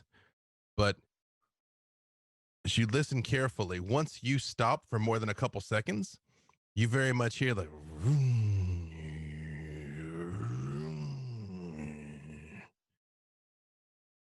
Does it sound like it's coming from behind us or ahead of Ahead. us? You can see now when you look ahead, the road coming off the mountain very much. She said, you drive till you see the ocean. That's true. The road basically hits the Pacific Coast Highway and you can only go left or right. Which, to go right is to go Malibu and up the coast. To go left is to head towards Santa Monica. The road Is it- basically lets out in Malibu, though. Okay. So if you had to wager a guess, this truck is on the PCH, but out of view of where you are. Got it. There's people up ahead. Yeah. I mean, let's keep going and let's see if we can get a closer look while we still have some daylight. What time is it right now? You guys left like right at the crack of dawn, kind of 6 a.m. ish before, so it's probably about 2 by now. It's probably been about an 8-hour day This for has been all a the. long day. Oh, it's a long day. Yeah. Long. Yeah. And you still got about another 6 hours till sundown because theoretically that was the hope. If things went well, you could get here, see what was up, and make it back by sundown. Right. Was the hope. Yep. Wow. Let's keep moving forward and let's note the direction of that truck so that we can, I don't know, I guess it's driving from somewhere with a destination. So I guess just stuff to look out for. Yeah, I can't tell if it's idling or if it's driving along, but it's there. Oh, it's very much stationary. Oh, it's It's stationary. idling. Mm-hmm. It's Crap. waiting. Or I mean, if it's a really big truck and it's gonna chase us down, it can't, right? They take a long time to get started up, so just go fast. well, Guys, well, we want to talk scenarios. I don't really like this. And if you want, I have like a lot of skill of being out in the woods and I kind of grew up like this. If you want me to kind of foot it behind through the woods and see if I can stealth over and get something, you can drop me off and I'll run over and check it out. Do we have Is this walkies? Madison? Is this one of your I'll just be 5 minutes moments? Because we know what happens with those. I hope not. I just kind of want to get close enough to see with my eyes. And I think on foot, I might be a little bit more stealthy than the big giant. Right. Well, this. And we have binoculars, don't we? Somewhere. We have established you had a pair of binoculars. You also have at least some limited walkies, but you were told basically don't use them because you don't know how much battery life was left. But you did have them, yes. Well, I think this is one of those occasions where we should take it just in case. So You're gonna go alone? I don't. Nah. That doesn't sit right with me. You should go to Pharaoh. I'll going stay with here you. with Bean. Yeah, I'm not Yep. going. I'll go with you. All right. You don't have to. I mean, again, know. I know I don't. I'm a tomboy. I was raised in the woods. So you going to be all right? Hey, I taught summer camp to rich kids. I'm fine. You're right. That's worse. All right. Let's go. are you guys going out the skylight or are you coming out the back? I'm going to carefully open up the back and do the whole peek out first. And Yeah, so again, to set the scene, you all are on this descending road, which you now can see the ocean. Basically, immediately to your right is cliff face. If you probably couldn't even open the passenger side door to get out of it if you wanted to. Then there is another lane of traffic. So basically it's a 2-lane road, another lane, and then cliff that drops about from here, maybe about 40, 50 feet, because as you were coming down, of course, the floor of the canyon's coming up, essentially. That would lead out to the ocean. So would climbing out the top give us a better chance of climbing the cliff face that we're trying to climb the cliff face, right? That is, yeah, theoretically, if you're trying to get up the cliff face to kind of get some elevation to see maybe what lay ahead, going out the roof would make it easier, but it is possible to do if you go out the back. No, I mean, if the roof is easier to get where we're trying to go, then yes, it would be the roof. Yeah, probably. Yeah. Both of you give me climb checks. Right. But you do see, it looks like the coast is clear when you look out the back, Madison. Worth knowing. Which check is it? Climb, which is one of your basic skills near the top. Rolled a 26 out of 35, which I think is still a push, right? Because it's it still counts as 1 degree of success. I rolled a 7 out of 35. I think that's so, the best roll I've ever done, and now I'm scared. Madison, as you go crawling out, it is true that the roof of the ambulance is still a little slick from the fire extinguisher, and the ground's kind of like crumbly. So you kind of slip a little, get a hold of some roots and things as you go up, trying to be cool about it. Pharaoh Scooby-Doo's right up the side, like right past you. That fear-powered climbing, where it's like, I hate this, I hate this, I hate this, I hate this, I hate this, and like you look up and you're just there on top, Pharaoh. They had a really good rock wall. Get that parkour. But you do get up on the top, and it is there's the trees are more of that sort of deserty scrub bush type thing. It's not even like a lot of like trees as such, but they're more big bushes. Both of you can give me your spot listen though, as you feel pretty covered as you're moving through here.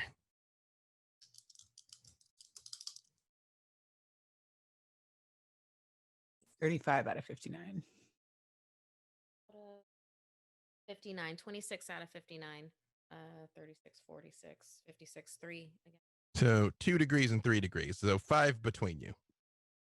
As you sort of like inch and look along, kind of looking through binoculars, share with each other, down and essentially just to the right, you do see a gigantic 18-wheeler, extended cab that has been fitted with armor on both sides that come to a point in the front of it that almost make it look like an apocalyptic space shuttle sitting in the middle of the road. And next to it, there are 2 motorcycles with people on the back. And they very much are just like sitting there listening. And you see one of them's like, kind of like motions to the truck to hold and keeps looking. They are completely aware of the fact that someone's coming. And you also hear behind you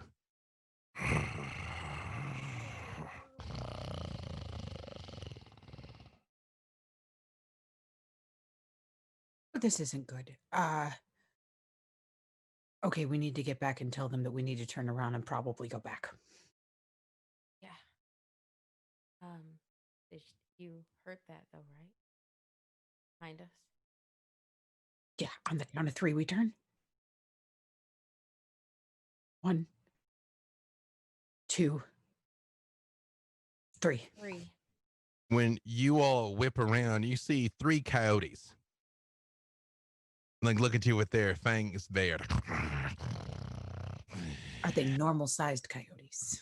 They look like big, healthy coyotes that have been eating well, but they do not look infected. They're so a very big coyote is about the size of a small German Shepherd. Actually, I've seen coyotes that were the size of a German Shepherd. So one of them's about the size of a German Shepherd. You figure probably might weigh 100-ish pounds. The other 2 are more about 50 pounds. You know how to get rid of coyotes without me having to shoot them, so then the others know that we're here? Okay, I have the crossbow.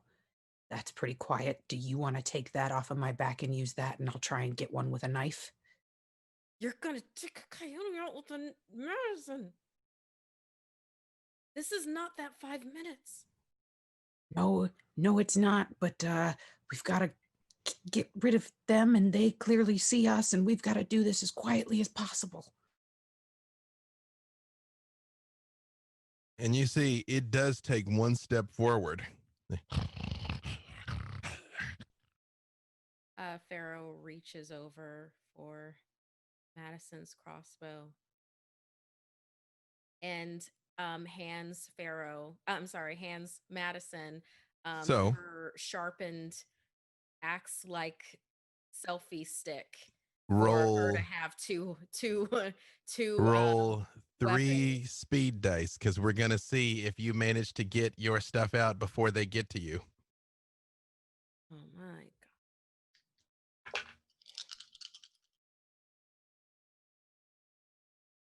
1, 4, 3, 7. So that's 8. 8. That's 8. If I keep rolling sixes, is that good or bad? That keeps going, and if you get more than 24, you don't act at all this round because it takes you too long to do what you're trying to do. So yes, every 6 is a 5, and re-roll it.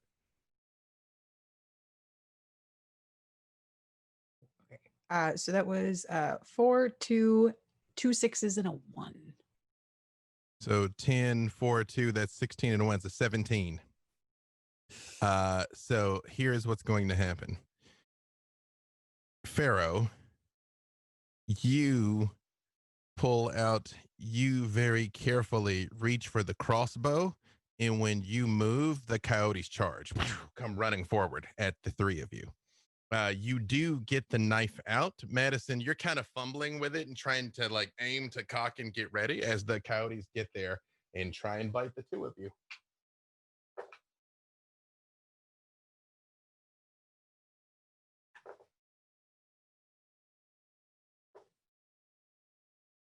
Both of you give me dodge checks, but you're going to add 2 difficulty dice because you're trying to stay quiet and are like bent down while they're just charging forward. All right. How do we do the difficulty dice? You are just going to include 2 black D6s.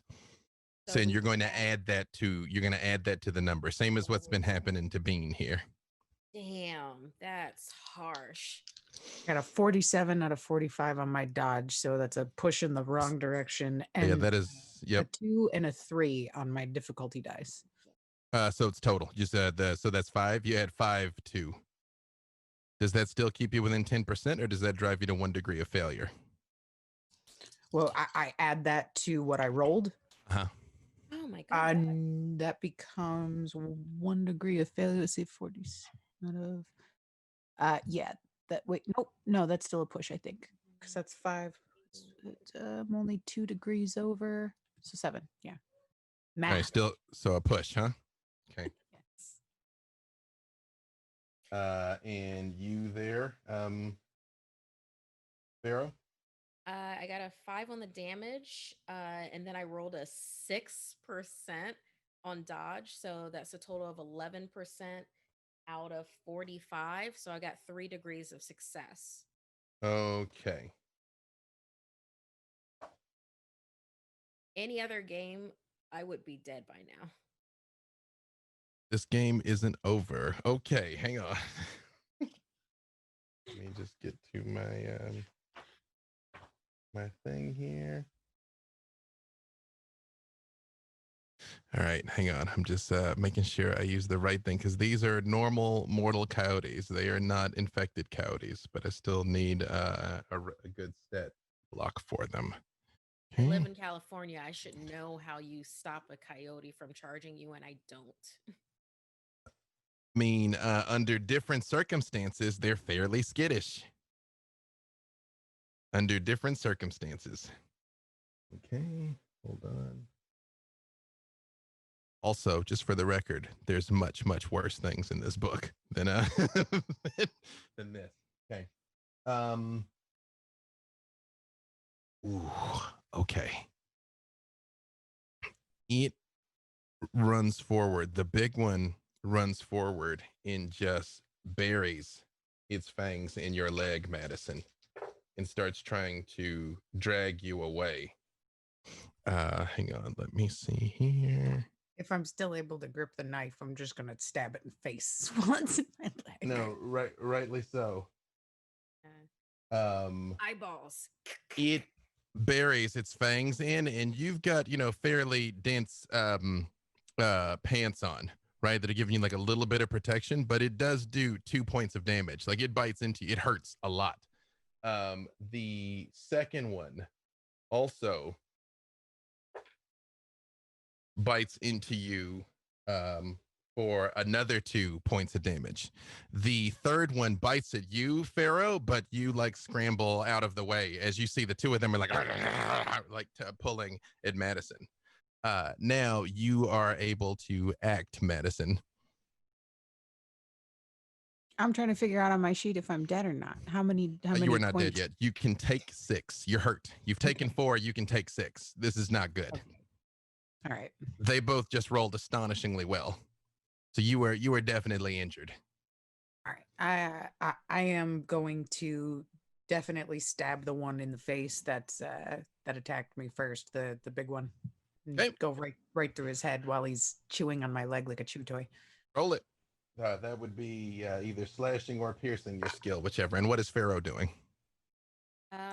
Well, I dodged that third one, but obviously the real danger right now is the ones that are on Madison. Mm-hmm. So I have her crossbow. Mm-hmm. I'm gonna shoot the one that she's not attacking right now. Okay. You can go ahead and roll that then. Where's the piercing damage listed at? This is the first time I've tried to hit something with a melee weapon. It should be. No, Hang on, let me see. I'm checking what your. Are you doing a slash? You have a combat knife. Hold on a second. I'll tell you real quick because it's easier for me to navigate the physical book than the PDF. So hold on.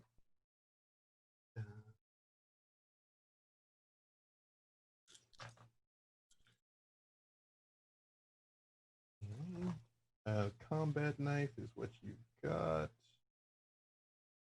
All right, but do roll your crossbow shot there. How many successes did you get with your knife attack? That's what I'm trying to figure out. I don't know where my slashing or piercing damage is, so I rolled a 30, but I don't know what my number is. Oh, the skill. It is under trained skills. It is on the right-hand side. It is that M attack, piercing or slashing, whichever one of those is higher. Trained skills, attack. second column. Okay. Yep. They are both 35, and I rolled no. 30. The slashing is 40%. Yeah, because you guys should have the similar skill set. And there we go. Yeah, slashing is 40. Yeah, so you can roll. So you do it against 40. So that's how much then? I rolled a 30. So you have 1 degree of success. So that will you can either slash it or stab it, basically. And that will be you roll 1 damage die. All right. Mm-hmm. And remember, if it explodes, you keep going. And Pharaoh, you? I got a 55 out of 69, so I got 1 degree of success there, including the other one.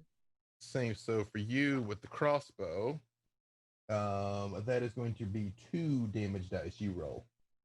And we want these to be high, right? No more. Yeah, these are good numbers. You want 6s on these dice because they explode and you re-add it. I rolled the first one.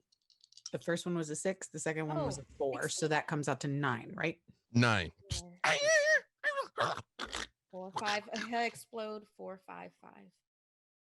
Wow. Yeah. 5, 4, 5, 5, 5. So 5, 10, 15, 19. You stab this one and it like gurgles and a crossbow just like buries itself in the head of the second one and it just drops dead. And you see the third one looks at this and turns and runs. And the big one stumbles back like very clearly, but does still try and bite you one more time. And you can dodge this time, Madison. You want me to roll my dodge? Uh-huh.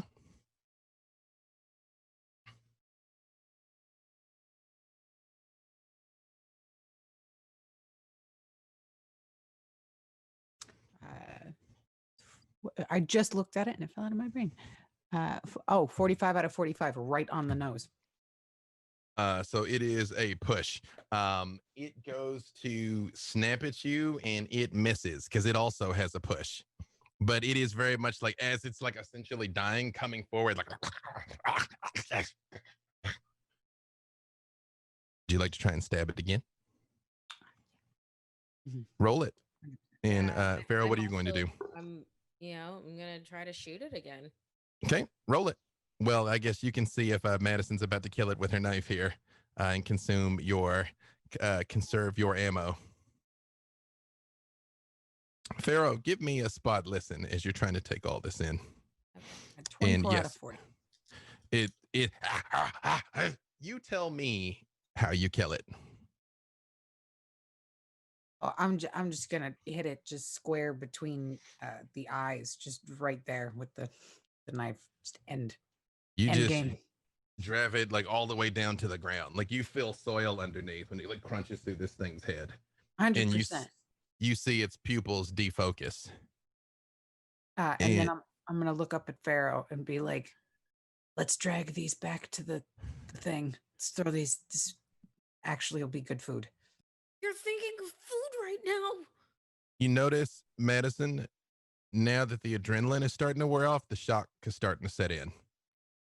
And you have a very big bite in one of your arms and a very big bite on one of your legs. And you are bleeding a lot. This will be fine. I've had a lot worse. Just don't worry about it. I got 2 degrees of success on my spot listen, and Pharaoh's about to do like the ripping shirt thing and headband off thing to try to do first aid onto Madison. Pharaoh, you notice out of the corner of your eye, the 2 motorcycles motion forward and they speed and start driving down the road, but the 18-wheeler stays put. We don't have any way to communicate with the ambulance. You do. You have a radio. You do. Okay. I say to them, Madison got bit by coyotes. I'm trying to help her. 2 motorcycles are headed your way. Do not go up the road. Pharaoh. I'm not going anywhere. No. Actually, they don't know that we're here, so you get out of here. Turn around now. Go back to Topanga Coalition now. I'm not leaving you guys here. Not abandoning you guys. Just get down here fast. If anything, position yourself so that you can cover us and take shots at them if we need you to. Oh, cool. We're gonna stand our ground and fight. So see you soon, Pharaoh. That's gonna be fun. You guys are assholes, and I love you. I'm only 3/4 of an asshole. Like 7/8. All right, I don't math. Okay. In the ambulance, knowing you have incoming, what are you going to do? The 2 of you are in there. You know that they have scrambled out of the roof and theoretically can find their way back. You know that theoretically there is only one method of approach. So if these 2 motorcycles are coming, there is only one way they can be coming from. I would have immediately started to just turn this around and face it in the direction that we want to now head to. 3-point turn type deal. Yep, exactly. Turn that around. Mhm. And Is there any way to hide this car off road? Like, is there shrubbery of some? I'm just asking. There's cliff and cliff. Got it. Like, Right. You described this. those are your options. Okay. Super bottleneck. Haven, I think, cool. Turning the truck around, good. Let's get a tiny bit of space between us, but we're gonna have to like fight some dudes. I think if we want to wait for Pharaoh and Madison, I don't know. I just hope that they get back in time so they can help us out if we need to. Where's is there like another gun, a handgun or anything around here? Yeah, there's a handgun. Okay. I'm gonna take one. I'm gonna give Dean another Did one. Pharaoh take her rifle, or is her rifle still? Does she have her rifle to shoot from up there, or is her rifle in the ambulance? She would have taken her pistol. I don't believe she would have taken the rifle. The rifle would be in the ambulance, but she does have Madison's crossbow. Right. So there is it's gonna be tricky, Bean, but do you think if you had to use the rifle, you could probably sling it over your arm and like shoot with the other hand, or Bean can try and drive and Nathan shoots? Oh man, both sound terrible with one arm. Okay. I'm gonna take well, my stats are the same, right? I just rolled with the three Use more difficult. difficulty. That's fine. That's not gonna kill me. Listen, Nathan, I can still shoot. I mean, I want to. It's very gross to me, but I'll do it so we don't die. But it looks like Pharaoh left her shotgun here, so I'll take point on shooting and you drive. Well, what is this world? I mean, all right. Or we just park it and I'm parking it. I'm waiting for them. I'm not leaving them behind. And if we need to go toe to toe with these people, then we need to position ourselves so that we get a surprise on them. I want you to get ready to shoot someone that opens those doors in the back. I'm not going to let them know that you're in there. If anything, I'll go out there and I'll talk to them. I'll try to take care of it myself, but you got to have my back on this. Meanwhile, up in the woods, yeah, you're shaking, Madison, but I mean, you are not incapacitated. You now have 2 difficulty dice, so you add an extra 2d6 to everything you do to account for pain and shock. What are you two doing? I'm doing my best to tourniquet. I'm doing first aid. The whole ripped shirt thing. If that's a roll, then I'll just take the whole shirt off. Right. Whatever. It's the apocalypse. To Pharaoh, I don't think we got time for that right now. I think we can bandage this up when we get moving. But like, I think if you throw me over your shoulder and like kind of like move back towards the others is probably a better plan right now. Well, it's So here's what I would like you two to do. Roll 3 speed dice.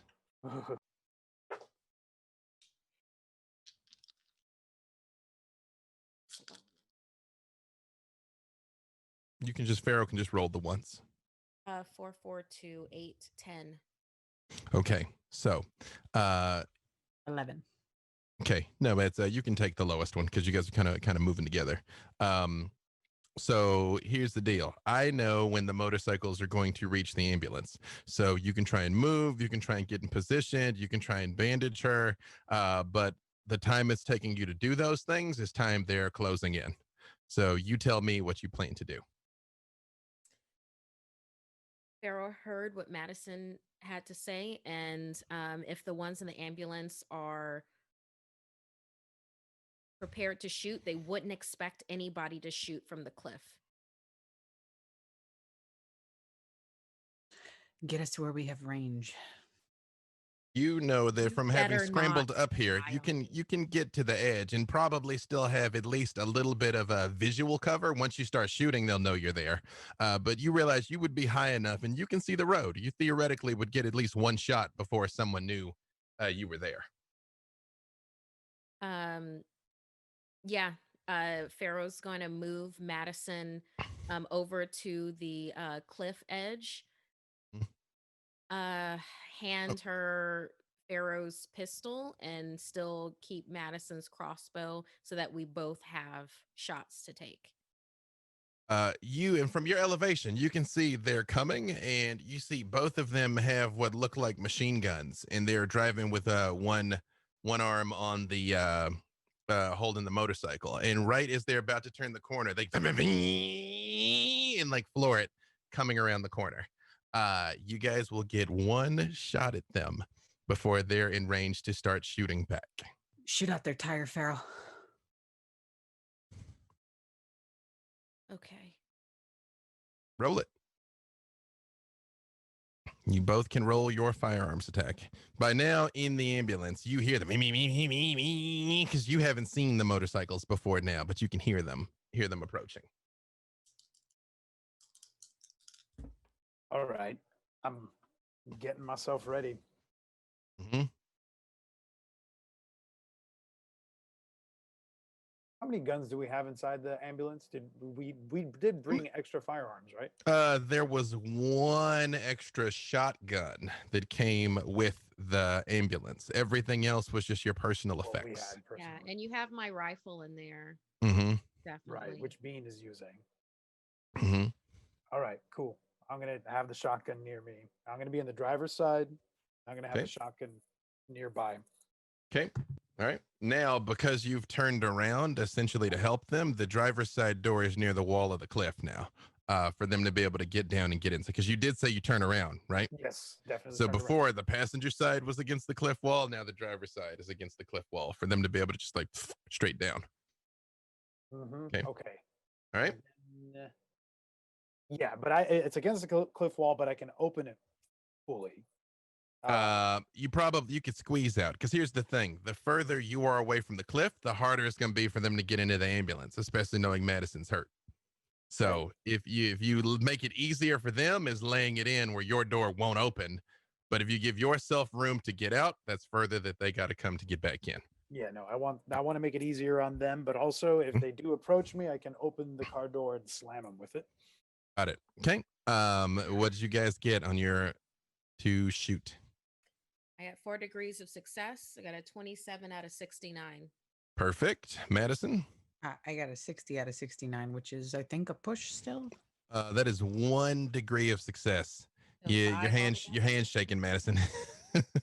You did include your difficulty dice, right? You two difficulty dice. Yep. Mm-hmm. That's added 5 onto that, a 4 and a 1. So that is not 1 degree of success. Now it's a push. So your hand shakes a little bit and pow, the bullet goes wide as you shoot. But Pharaoh, 4 degrees of success is pretty precise. So especially with a crossbow. So what is it that you would like to do? I want to take the lead person's tire out, Mhm. which with that crossbow, they're probably not going to see that coming, because the thing of it is that I want to take it out to cause them to have an accident, and hopefully that kind of takes out the next person next to them, because like a motorcycle all of a sudden spirals out of control. Yeah, your first bullet, the bullet goes a little wide, Madison, which is irritating because you very much are like pull like hold your breath between your heartbeats, and you just can't. And you see they do sort of like lean a little away from where the bullet goes off as the crossbow comes out and catches the first one in the wheel, and the dude gets bucked off of it and actually hits the ground and rolls over the side of the cliff. The second driver does swerve and get out of the way and just wildly rakes his machine gun up on the ridge towards you all, missing horrifically. But he is very, and you guys see like dirt spray and pop up along the cliff as he's sort of like wobbling, trying to hold on to it. But We'll he beat him does. one more time, Pharaoh. I believe in you.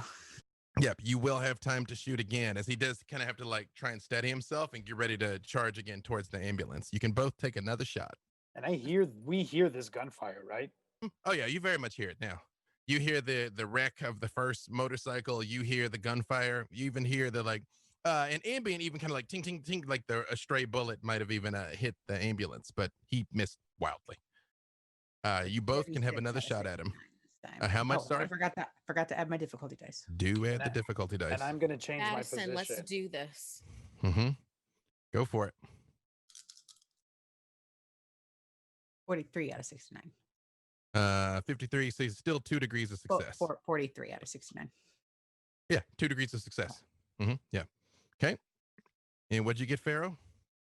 75 out of 69. Oh, The 75 out of 6, that's a push. So this time the crossbow bolt comes again and he swerves but puts himself right in the path of you, Madison, with 2 degrees of success. Where are you aiming for? I would also like to do the same. I'm gonna go for the wheel and hopefully get him to like crash over the side of the mountain. He swerves and pow, and he cuts the wheel, and you don't hit the wheel, but you do hit the body of the motorcycle. And he very much lays it down. But you see, he hits the ground, but he is kind of like scrambling to get up. It's taking him a second because the motorcycle is on his leg, but he's like frantically trying to pull out from underneath it. And he is going to try. Ooh. Both of you give me dodge checks.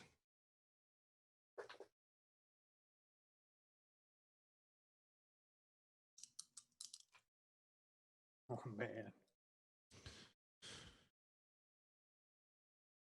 He rolled very well. 59 out of 45. Says what? 37 out of 45. So a push and 1 degree of failure. Okay.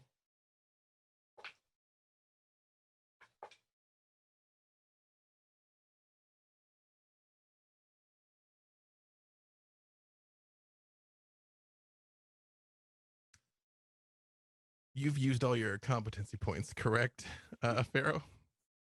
Yeah, we both have. Aren't there group ones or no? Just individual ones? Bean has hers. Because we've got 2 left in our entire group. You know, if you can convince me what you would do from inside of the ambulance that might intervene here, because this is about to go very poorly.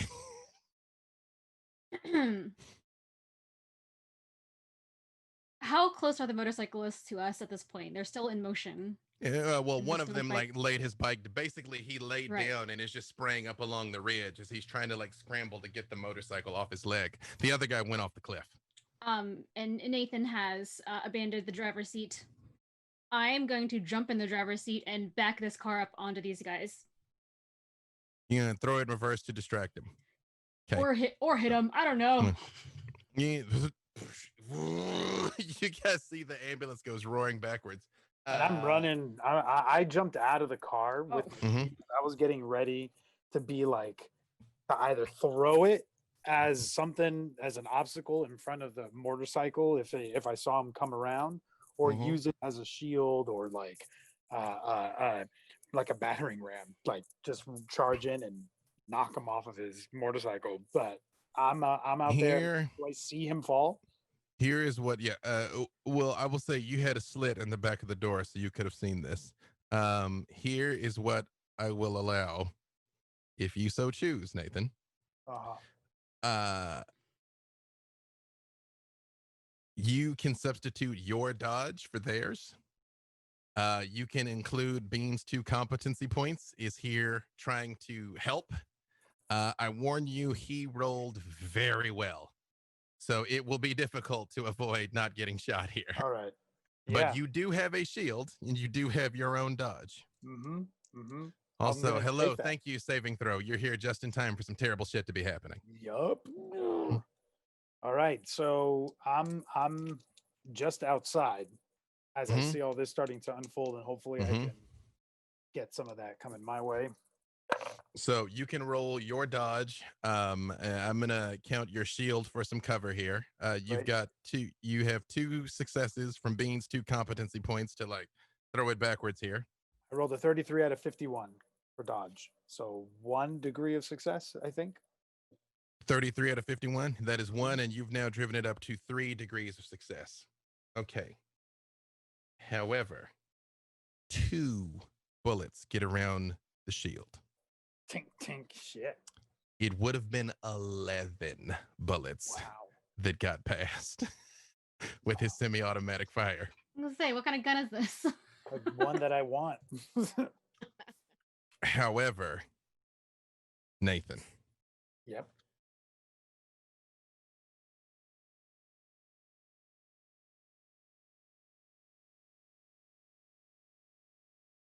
It's the waiting that kind of kills me, honestly.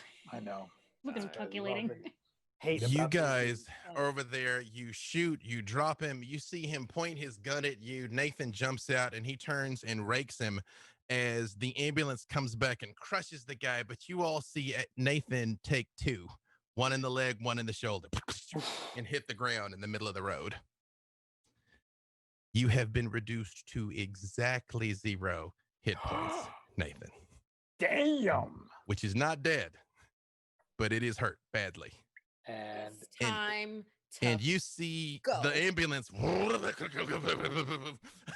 of crushes over the guy and like squishes him a little bit. But Bean, you see Nathan in the middle of the road moving, Oh no. but bleeding profusely. And you all are up on the cliff face about 15 feet up, now without the ambulance right underneath you. Pharaoh, just throw me down onto the hood and go help him. Just roll me over. I'll fine. I know how to roll. I know how to roll. Oh no, you Madison, just wait. Bean, it's got to be you in there. Just pull the ambulance back up so I can get Madison on the top, and I'll grab Nathan and we'll get the hell out of here. Question. There's still one motorcycle dude left, or I hit one, or they hit one went down and then one went off the cliffside, and you feel like you hit this guy. I mean, he's kind of, you don't hear bullets anymore, and like something crunched underneath. Cool, we good. Mm-hmm. And where I backed up, Nathan is like right there already. He's kind of in the middle of the road now because he hopped out. You came back. Oh, he got he's shot. forward. So now Okay. he's in front of you, and you can see them up ahead of you also. Great. I lean out the window. I do a little wave. I want to drive forward, back over this guy, just do like the double crush, the double tap, and then I'm gonna go towards Nathan to kind of, get him into the ambulance and do an emergency situation. You guys pull up and you look down and you can see the ambulance. Out of the corner of your eye, you see that big 18-wheeler starting to make the turn. Great. Y'all better jump. And I just I open the doors. Throw me. And I'm trying to drag Nathan into the ambulance. Open. All right. In one hand. We're making the jump. Oh yeah, one hand. Yep. Bean, give me your lift pull with your 3 negative dice. Nathan is not moving. Damn. You two give me jump is actually a skill, so both of you give me jump checks. And Madison, remember your difficulty dice. Also, he rolled a 2 on that to shoot. And I roll with the semi-automatic weapons. You roll to see how many bullets hit. It would have been 11 bullets spread between the two of you. So wow, that would Nathan very much just saved both of your lives. Is there anything that I can do to help with Madison doing this jump? Like 42 out in of 36. any way?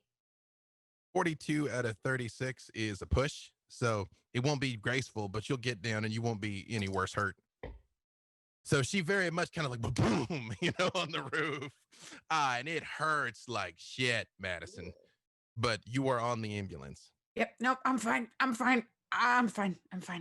And I'm just gonna kind of crawl to the hole to pull myself in. When you slide in, you very much see Bean is pulling Nathan onto the gurney, and he is bleeding and he's breathing slightly, but he is not responsive. And you become acutely aware of the fact, Madison, nobody's driving. And this, you as the 18-wheeler is like kicking it in gear. You realize it's kind of coming uphill towards you, but it is a crap. Nathan, Nate, get up or Bean's gonna take all your shit. We need you to drive, buddy.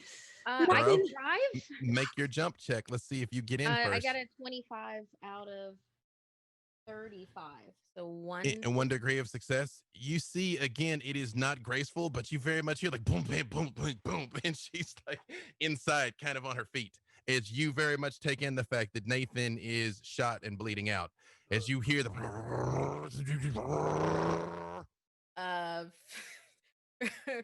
Pharaoh's like, bandage their wounds, Bean. Yeah. You need my shirt. No. I'm very slow. Hold on. No. Yeah, I mean, again, jump into the driver's seat and hit it. Yep. I'm gonna try to drive. Give me again. You can give me a dodge check. Dodge check to drive. Okay. Because drive is not, or navigation. I prefer dodge. Okay. Dodge. I'll take dodge. Yeah.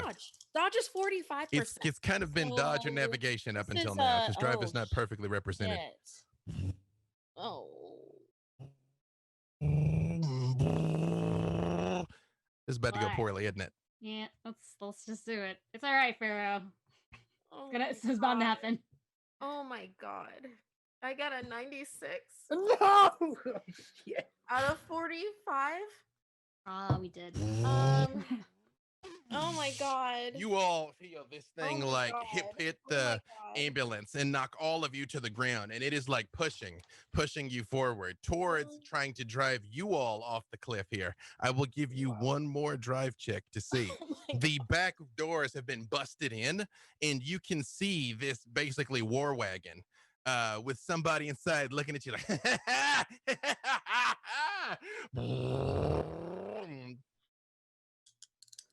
what are Bean and Madison doing during this? You got knocked to the ground, but can see this is Okay. like busted through the back doors now, and the ambulance is very much being pushed. Could I do a first aid or advanced medicine on Nathan? You can just remember your difficulty dice. I know. Add another difficulty die now because everything is shaking and going to hell, and you're terrified of being pushed to your death. Settle down. Yes, Pharaoh. I got a 21 out of 45. This is Pharaoh. You're sliding, and you're kind of like, oh, fuck, low gear, and you feel like the ambulance kind of pull off of this big rig, but you I see had a the summer dude job as an ice cream truck driver. I'm remembering. You see the dude is like disappointed, but he very much like shifts and like is like coming after you as you're getting away. What is Madison doing? The back of the ambulance is like busted now, but you realize the armor was better than you thought. That should have splintered it, but it held. But it is just like mangled, and the doors are barely on the hinges as you see this 18-wheeler. In that opening of the doors, do I have a clear shot to take at this guy if I want to? It'd be hard, but I mean, you think you could do it? All right, I'm gonna try. You notice across the windshield, there's like rebar, like grating all the way across it, giving him like some defense. There is a windshield, but you realize he's got some defense. And he's like, bulletproof glass. No, that you don't know. So... I mean, it looks very similar to what you all have with the ambulance. It looks like an 18-wheeler that like metal has been put onto and stuff, you know. She's gonna try and shoot through the windshield. Okay. First aid. What'd you get there? I got 108 out of 81. Oh my. So this is 27, so that's 2.5 degrees of failure. What is that? 3 degrees of failure. How dead is Nathan? Did I kill him? Oh my God. So stressful. You tell me what you are going to do with those 2 degrees of failure. You tell me what happens, because you may not want me to tell you what happens. Yeah, like maybe it's more like you can't find supplies as opposed to making things work. I forget that there's just 2 things. One is I have 1 arm, so I'm being very slow. The car is jumping all over the place. That's probably one of the degrees of failure. I just can't reach the stuff I need to because it's taking a long time. The other thing is I forget that I have veterinary supplies and not human supplies. So like dosages are not high enough. I'm not checking. I'm just panicking. So what am I treating? 2 bullet wounds. So like, treating bullet wounds with the wrong materials in a bouncy van, I scrape them up pretty bad, try and get those dumb bullets out, I guess. But maybe he's fine. I don't know. I want you to know I just rolled on the table for everything that could go wrong, and there literally was a 2% chance of you being okay, and I rolled a 1, Nathan. No way. So while she is not helping, she as of yet has not made it worse. What? Fishing Wow, hold on. for these bullets to save your life. Guardian. I'm sweating Medicine. so much right now. Oh my God. What did you get on your firearms? 32 out of 69. Which weapon are you you're using, your crossbow or the pistol, or like what are you using? Because you kind of dealer's choice at this point. Well, I do have the crossbow and the pistol that she handed me are both the same 69% on the sheet. So either one that I have, if Pharaoh was able to toss me back my crossbow or like throw it down somewhere, then sure, I'll grab that back. But if I still have the pistol, it's essentially. Let me look at your sheet real quick. Yeah, Pharaoh would have definitely handed you Okay. back your own weapon once we were in the van I because mean, have to have but the both hands for. before now, the crossbow has not failed you up until this point. So you know, hey, you gotta. So that would be 3 degrees of success. Okay. Roll your damage, and then I will tell you what happens here. So with the crossbow, remember, hang on. Let me pull that up again. Damage would- is one I was, die. I was about to say, you think I would know it right off the top of my head, having spent 2 seasons doing it, but I still have to double check. So you do 1 damage just off the top. So 1 damage. Hmm. And then you do another 2 damage per success you spend. So you can roll 7 damage dice. Oh. You need a certain amount to penetrate the armor. So let's see if you can get this dude. I only have 66. No. Oh, wait. Why No, is- I found the 7. Ha ha. There it is. Mm-hmm. Remember, if you get any 6s, you re-roll them. For good. So good thing I got 3 6s. Ooh, well, so that's 5. I'll keep track of that for you.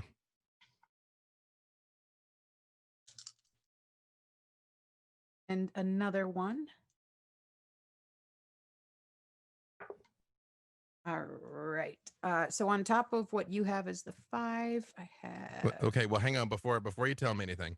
So you just said 4 of them are going to explode. So right now, when you're counting those, just count those as 5 and tell me just what you got in front of you here.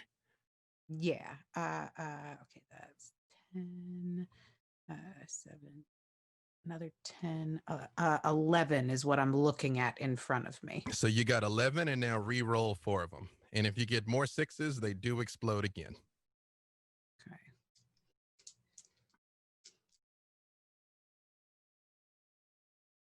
It's another 6 on that one. Okay. And the 3 and a 2, so 5, and then another 6, and I'll re-roll that one. And that one ended up a 4. So that was a 9 on that re-roll and a 3 and a 2. Is that what I heard? 4 was the last one it ended up on. Okay. That's 25 if my math is correct. You tell me what happens to this guy, Pharaoh. Madison. She's just had enough at this point as she is looking around at the madness, and she looks over and she sees Nate and Bean kind of sweating, and she goes, "This one's for you, buddy." And she says to Nate, and she shoots the bow, and it glides right through, cracks through the shield and right between the eyes, if that's possible. And you guys hear the sound of the 18-wheeler coming through the canyon.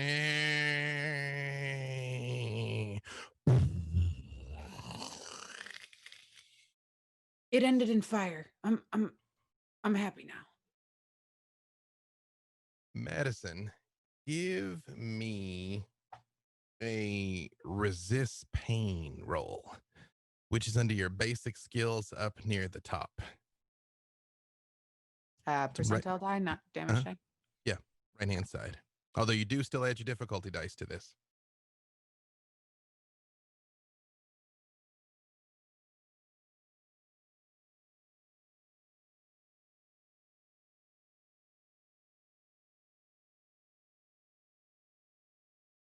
Yeah, whatever it is, it doesn't work. I got 97 on the percentile die, and I got 6 on my difficulty die. So yeah, it's over 100. You are muted, good sir. You see Madison turns around, looking very satisfied, and promptly collapses to the floor. As you all are speeding back towards the Topanga Coalition, flames rising up out of the valley below as the 18-wheeler has gone up in flames. Nathan bleeding profusely, and Bean frantically trying to find a way to save his life as Pharaoh struggles to keep the wounded ambulance on the road as you are rushing back, hopefully to the safely waiting arms of the Topanga Coalition. And that is a good place for us to stop. Rest in peace, Nathan. We don't know. We don't know. Oh no, we don't know. Oh my god. Oh my god. No. I want you to know. You literally had a 20% chance not to kill him. And I rolled right because you very much could have killed him Yeah, thank you for with that fail roll. Okay, well, so Damn. you're fine. You're definitely I'm definitely not totally dead fine. yet, but Totally fine. you know, even in this world, I'm still tanking. Boss. So you're No. not dead yet. You can dance so you can sing. Yeah. You very much saved them because they both were probably dead from that. I don't know if you saw that. I was like, no, it's gonna be fine. Oh, it's not fine. I saw that 8 come up, and I was like, oh yeah, no, I was like 2. Oh, I forgot his difficulty dice. 8. Oh, okay. Let me see how many bullets hit. Explode. 11. Okay. All right. Cool. Wow. Cool. Ooh. All the goosebumps. It's too hot for goosebumps. What's going on? Thank you all so much for sticking around to the end of our finale of our 4-part year 0 system. Who knows? Perhaps we will find out eventually what happens to our survivors, what, tomorrow holds, because this day was a year and a half in and of itself. And this is just at the front end of the outbreak. It only gets better from here. As we mentioned at the top, we'll be giving away a copy of the ZOMBV supplement, which we will be doing right now. So, mods, if you could go ahead, pick a winner, let me know who you have chosen. Pharaoh, you have escaped death and destruction twice now. Pharaoh got out of Big Boxtopia unscathed. Her moms are back there praying so hard for her, like all this day. That is literally the only way. But they also know that she doesn't drive well, which is what happened with that. And I'm just so happy that I didn't drive everyone off the side of the cliff. Way to come through with that clutch second roll, because if you'd failed it again, you would have. Like, I was fully Oh my prepared to let God. him You push don't the know. I ambulance off the started cliff. at the 96. I started crying. I was like, I don't want it to be that I just did this to everyone. Well, hey, to quote my good friend Ivan Van Norman, who I have suffered greatly under, you are still alive for now. I know I said we might go a couple minutes over, but to tell you the truth, we finished a couple minutes under. So the winner is Rat with Wings, by the way. Rat with Wings. So the mods will be reaching out to give you to let you know how to redeem your copy or your code for the game. So hey, answer your DMs when when the mods message you. You'd be surprised, and this is true. We give away a ton of stuff on D&D Beyond, and I think they said 30% of it goes unclaimed. Like, they message the people and they never respond, and it's like, okay. So hey, Rat with Wings, holler at us, get at us, so you can have your copy of the game. Couple things. I have to make sure that I do all of my announcements, but while I'm making sure that I got all of my words right, the best words, also, I'm going to send you guys a picture here in the chat. If this is what was in Malibu, I'm not going to tell the others, because we hopefully will get to revisit this someday, but I'm putting in our group chat. Look at their faces, chat, as they see in our group chat what was waiting for you in Malibu.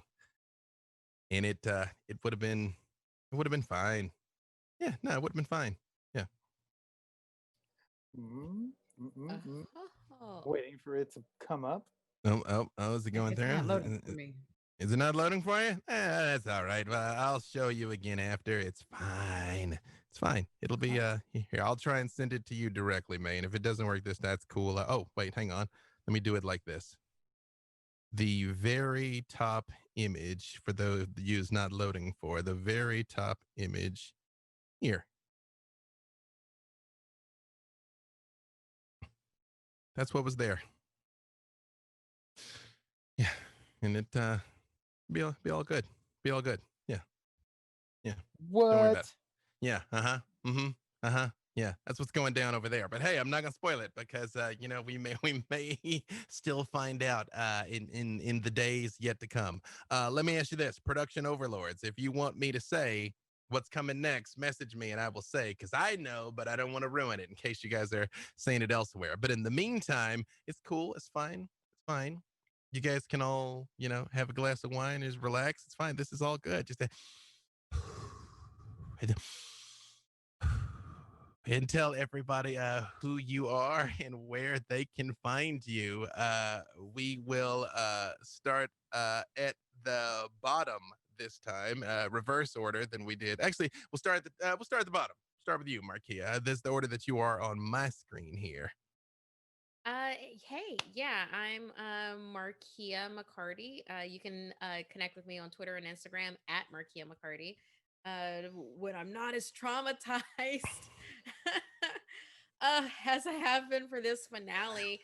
Oh my god.